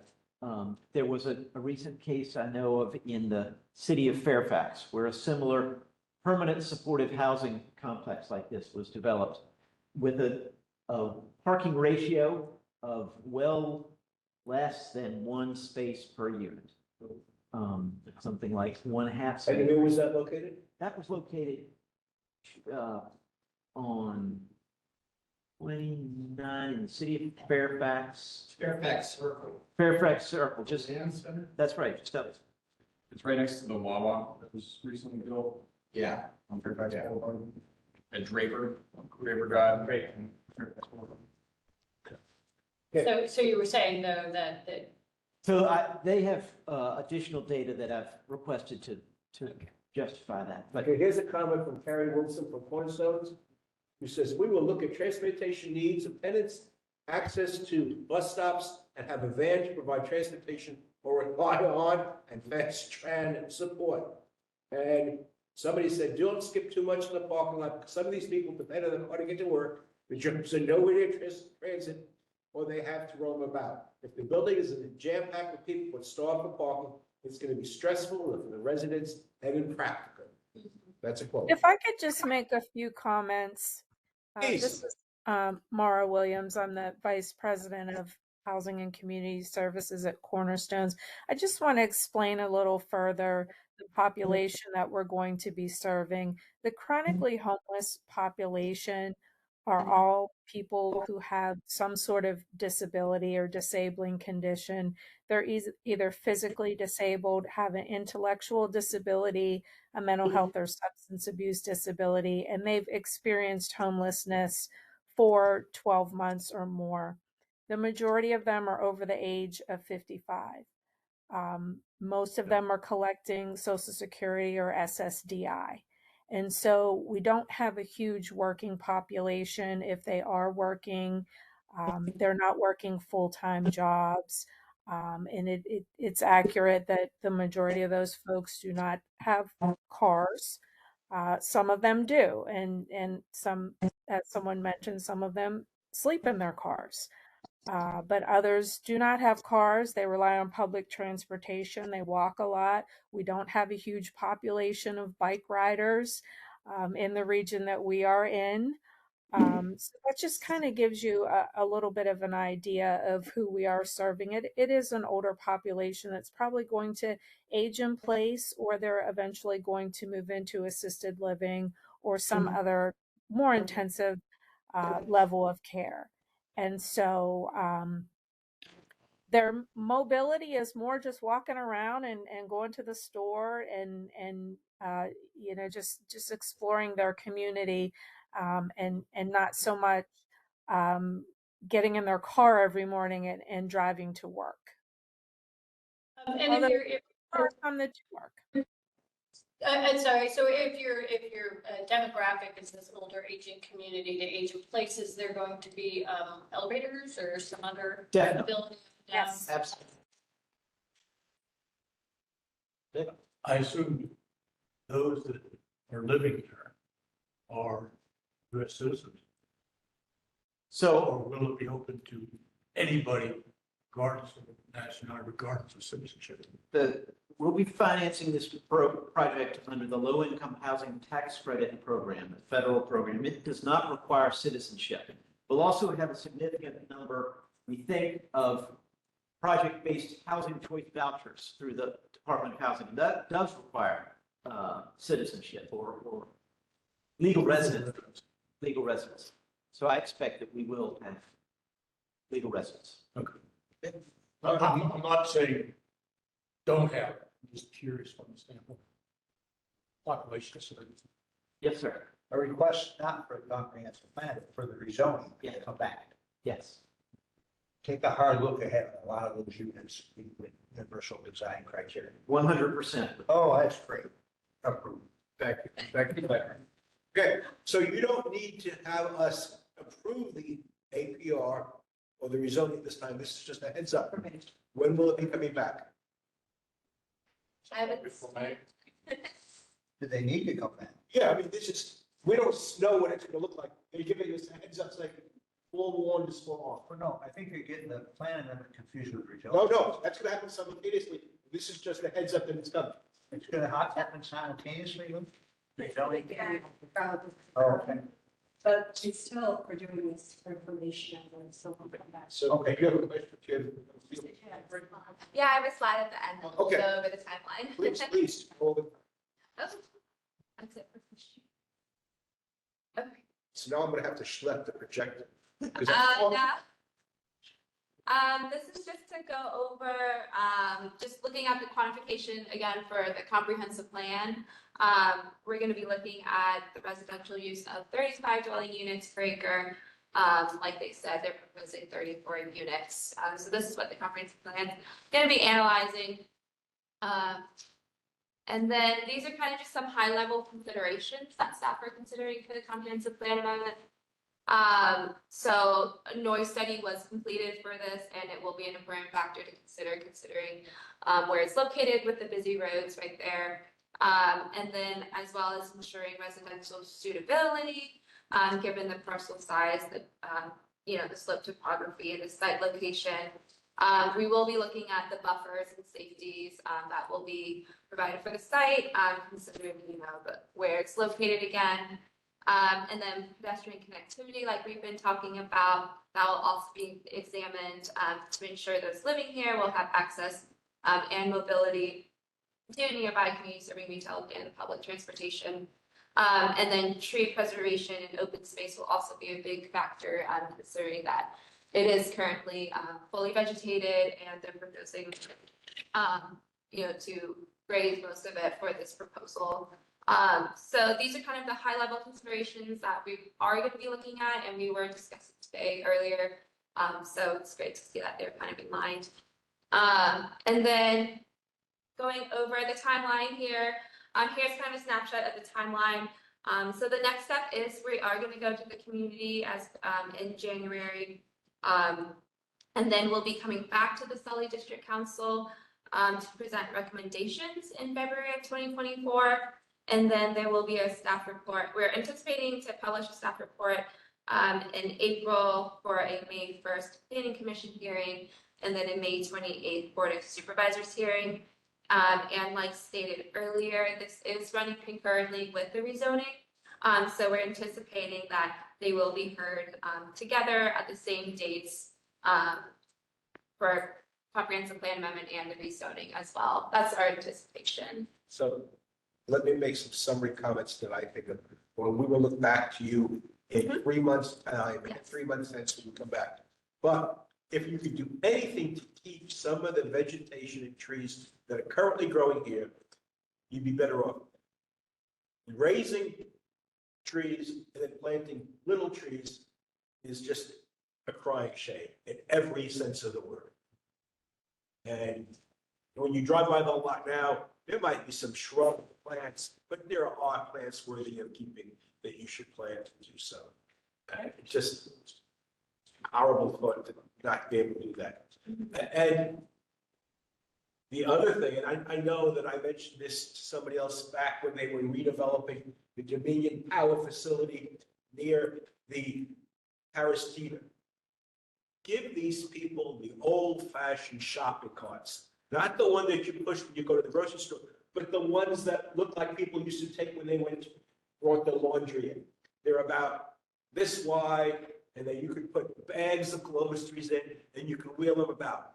You don't need a car to go shopping. My family existed without a car for 15 years of my life, and we walked this distance to the shopping, and we carried our groceries back and forth.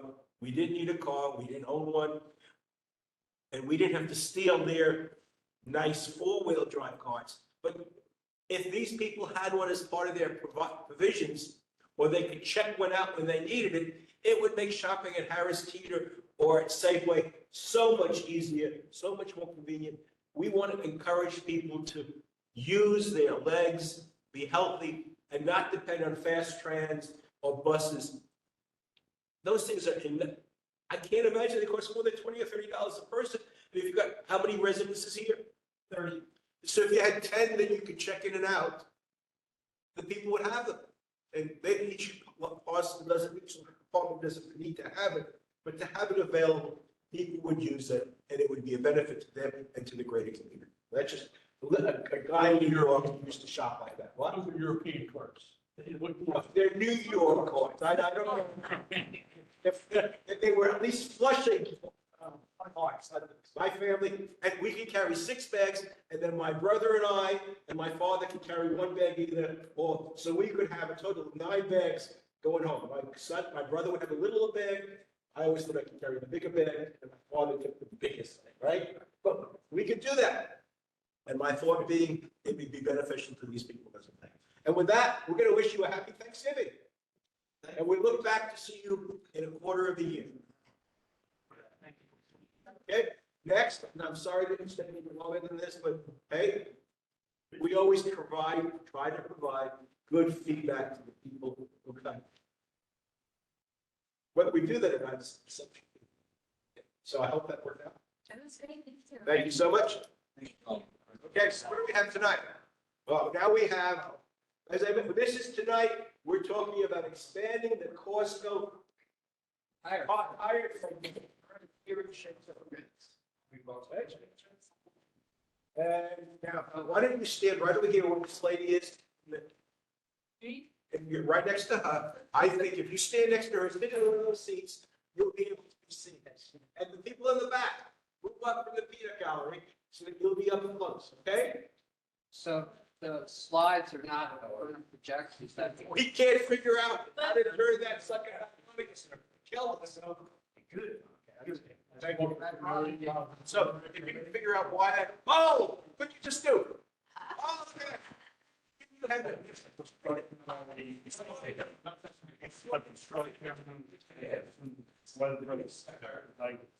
All right.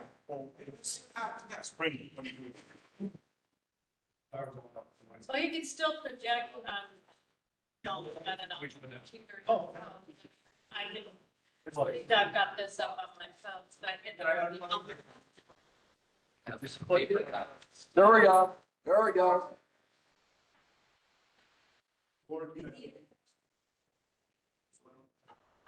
Okay, so thank you for everybody here. Thank you so much. We don't know, who just typed it and went on. Good job, Good job. Thank you so much. We're doing this again. All right, okay. Well, I don't know. He might have, I think he's here. You have just. Okay, so. I have some extra paper copies. Well, no, we're gonna have it now. We have it, because you gave it to me, we're gonna have it. Yes. Let me work this out first. I don't know why I have them. Okay, so now I'm gonna share my desk. And get your presentation. We're gonna share this, so we're gonna work this out, so hold on.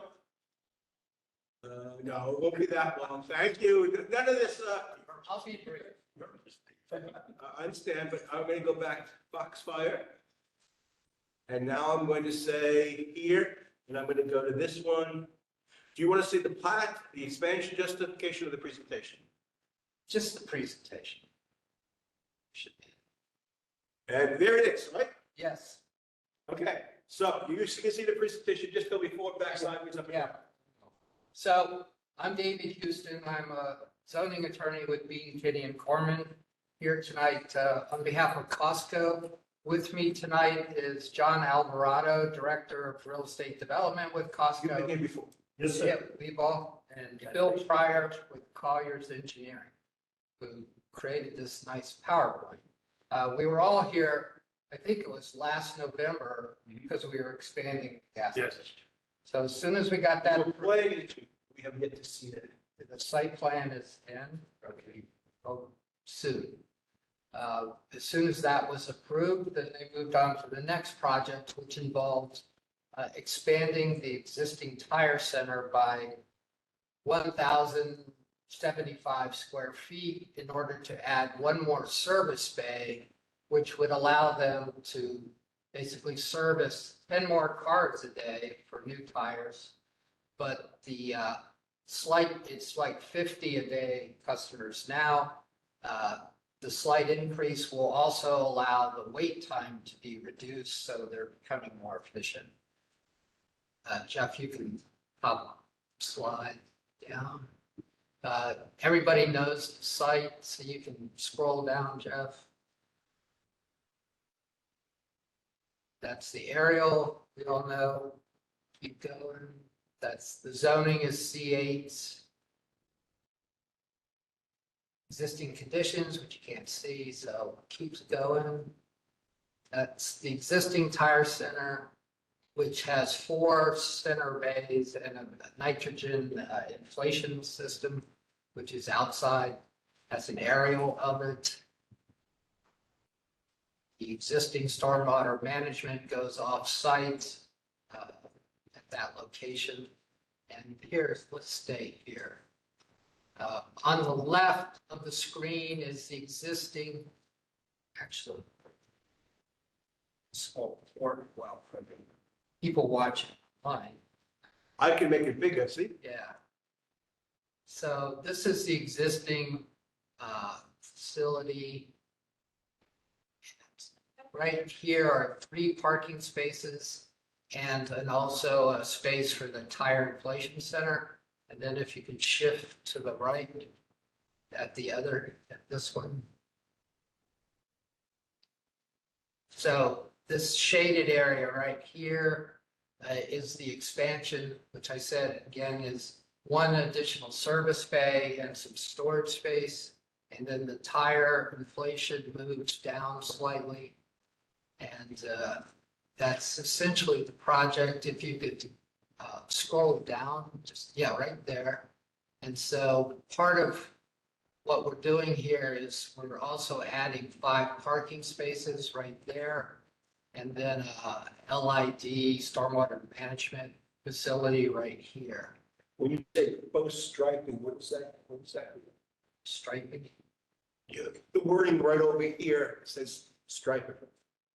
Road striping, when you have a parking space. No. Designated parking space, we pay. You're not doing it diagonally like the illustration shows. No. Okay, I thought you were striping it diagonally because it looks like it's the diagonal stripes.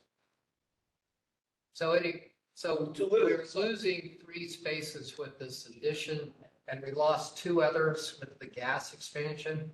So we're kind of making up by putting 5 back right here. Okay, good enough. In fact, that just explained my mistake. Okay, and this is a special exception amendment. Tabitha Cole is our staff coordinator with Department of Planning and Development. We have a tentative planning commission hearing date of February 14th. And as of last week, there were really no issues and staff was in support. But they are taking a look at our proposed LID. They have a few more comments, but it seems pretty straightforward. Here's some description of the proposed LID here. And those are the architecturals, and it's basically the same construction type and material, and that's a summary. And so we have special exception amendment, and if that's approved, then they would go on for site plan for this project. But again, the tire center, we're talking 1,000 square feet building addition. Okay, all right, so I'm gonna look now at the chat, see if there's any chatter that we have to be aware of. Hold on. Okay.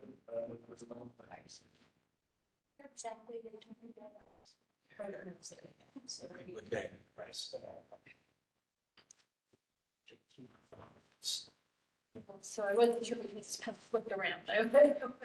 So it's really right here in this area. I thought it was over here. Okay, are there any, I didn't see any chat. I'm sharing my screen. Okay, here's a question. They share the stormwater pond behind the little.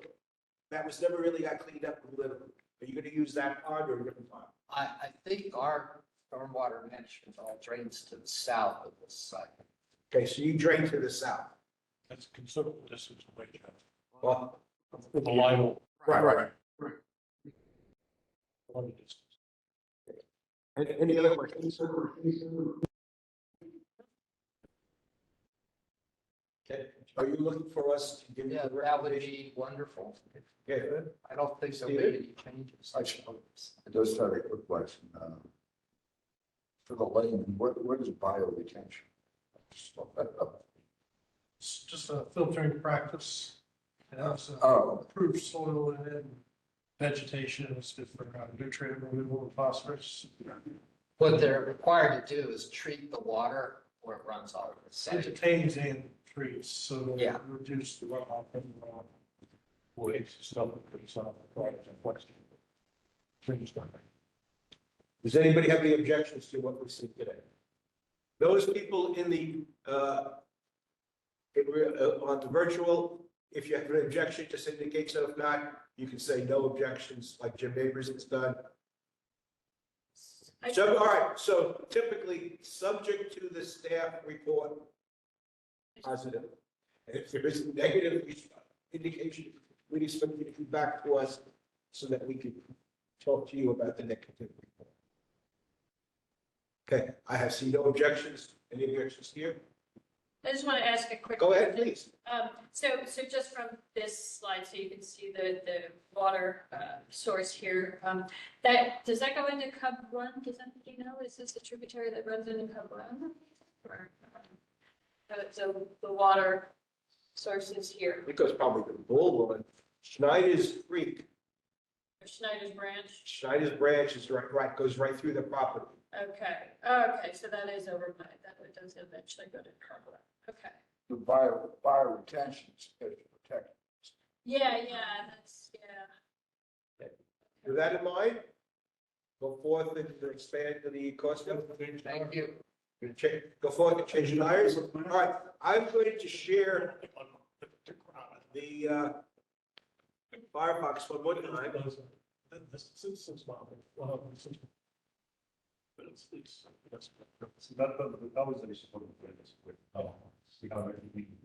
And if you go back to the agenda, and you'll see, thank you so much.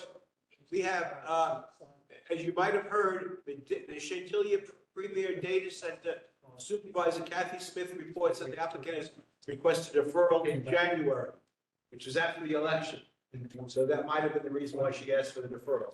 We look at what's happening, okay? January 23rd. Right. The Route 28 widening project was substantially complete as of this month. And you can track using climate action checklist. And the construction contract is awarded for the traffic light south of Braddock Road and the Fairfax State Parkway, the Pope's End Road reconfiguration. And this is what that, if I open it up, you'll see here, this is what, here.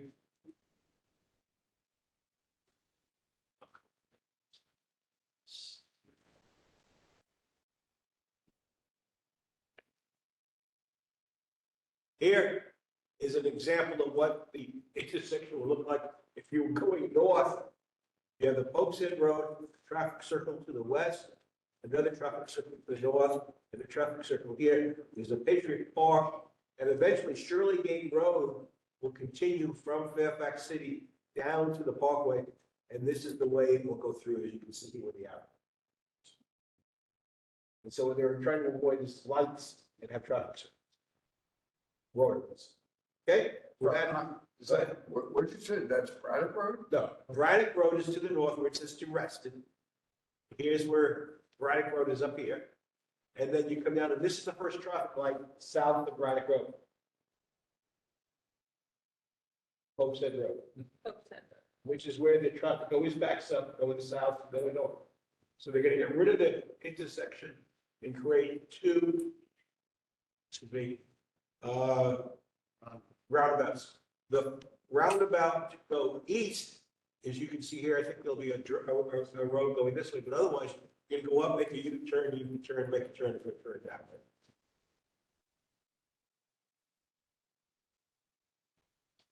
Be like getting off 36, nothing. That way, or if you've gone to Route 9, west of Leesburg. Yeah. Or you can just go right up to the Valley Road and take it right up about 50.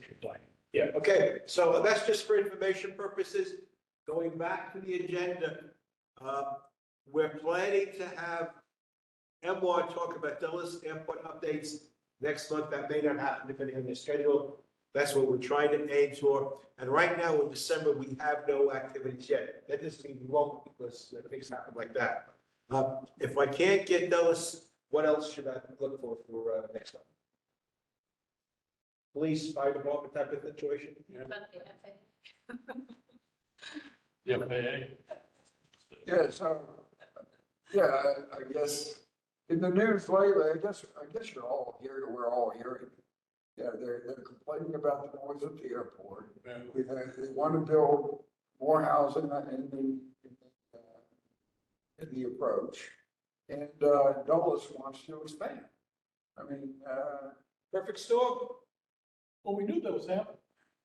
We all knew that Dulles wanted to expand because they want to bring in water from the airport.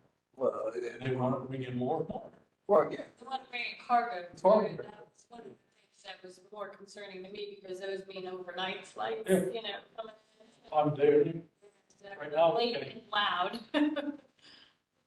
Okay, so we're gonna go with that. If I can't get my Cooper in the near future, we'll go with the fire department and the police, depending on who's not gonna do the longest.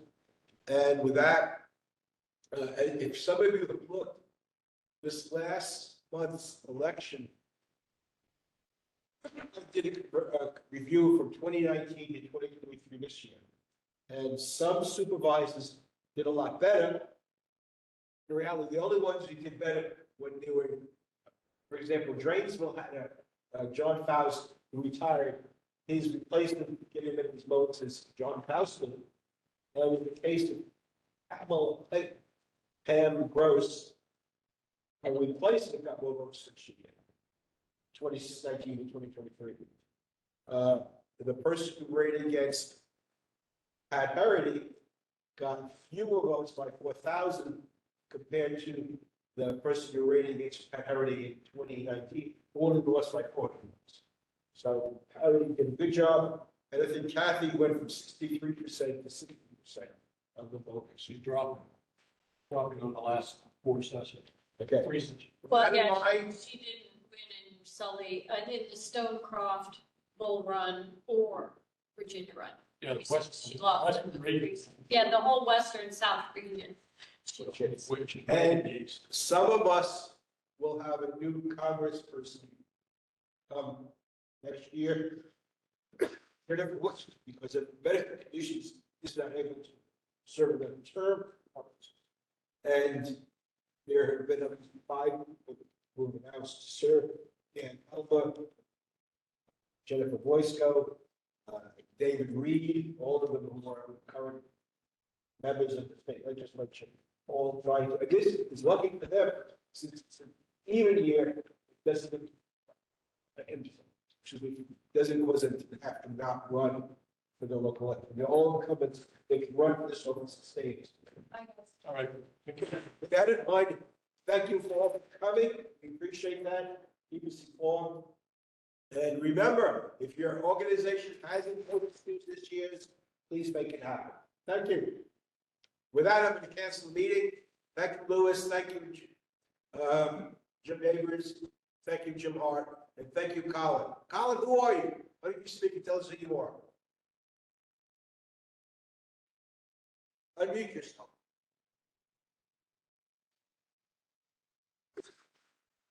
Oh, yes, maybe. Okay.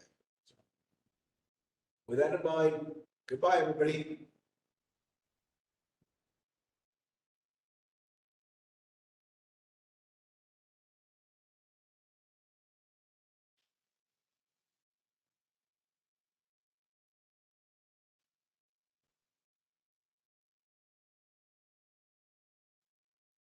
We off?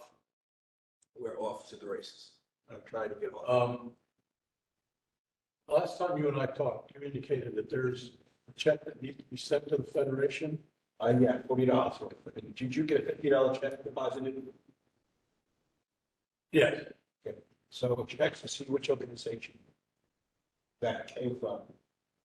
And 10 was for the membership, 40 was for the Federation. Who do I send it to? That's what I don't know. Send it to me. Send it to the Fairfax Federation. I'll give you the email address, okay? Or you can just give it to me next time. Okay, with that, I'm still trying to end the meeting. And the Western WFCCA gave us money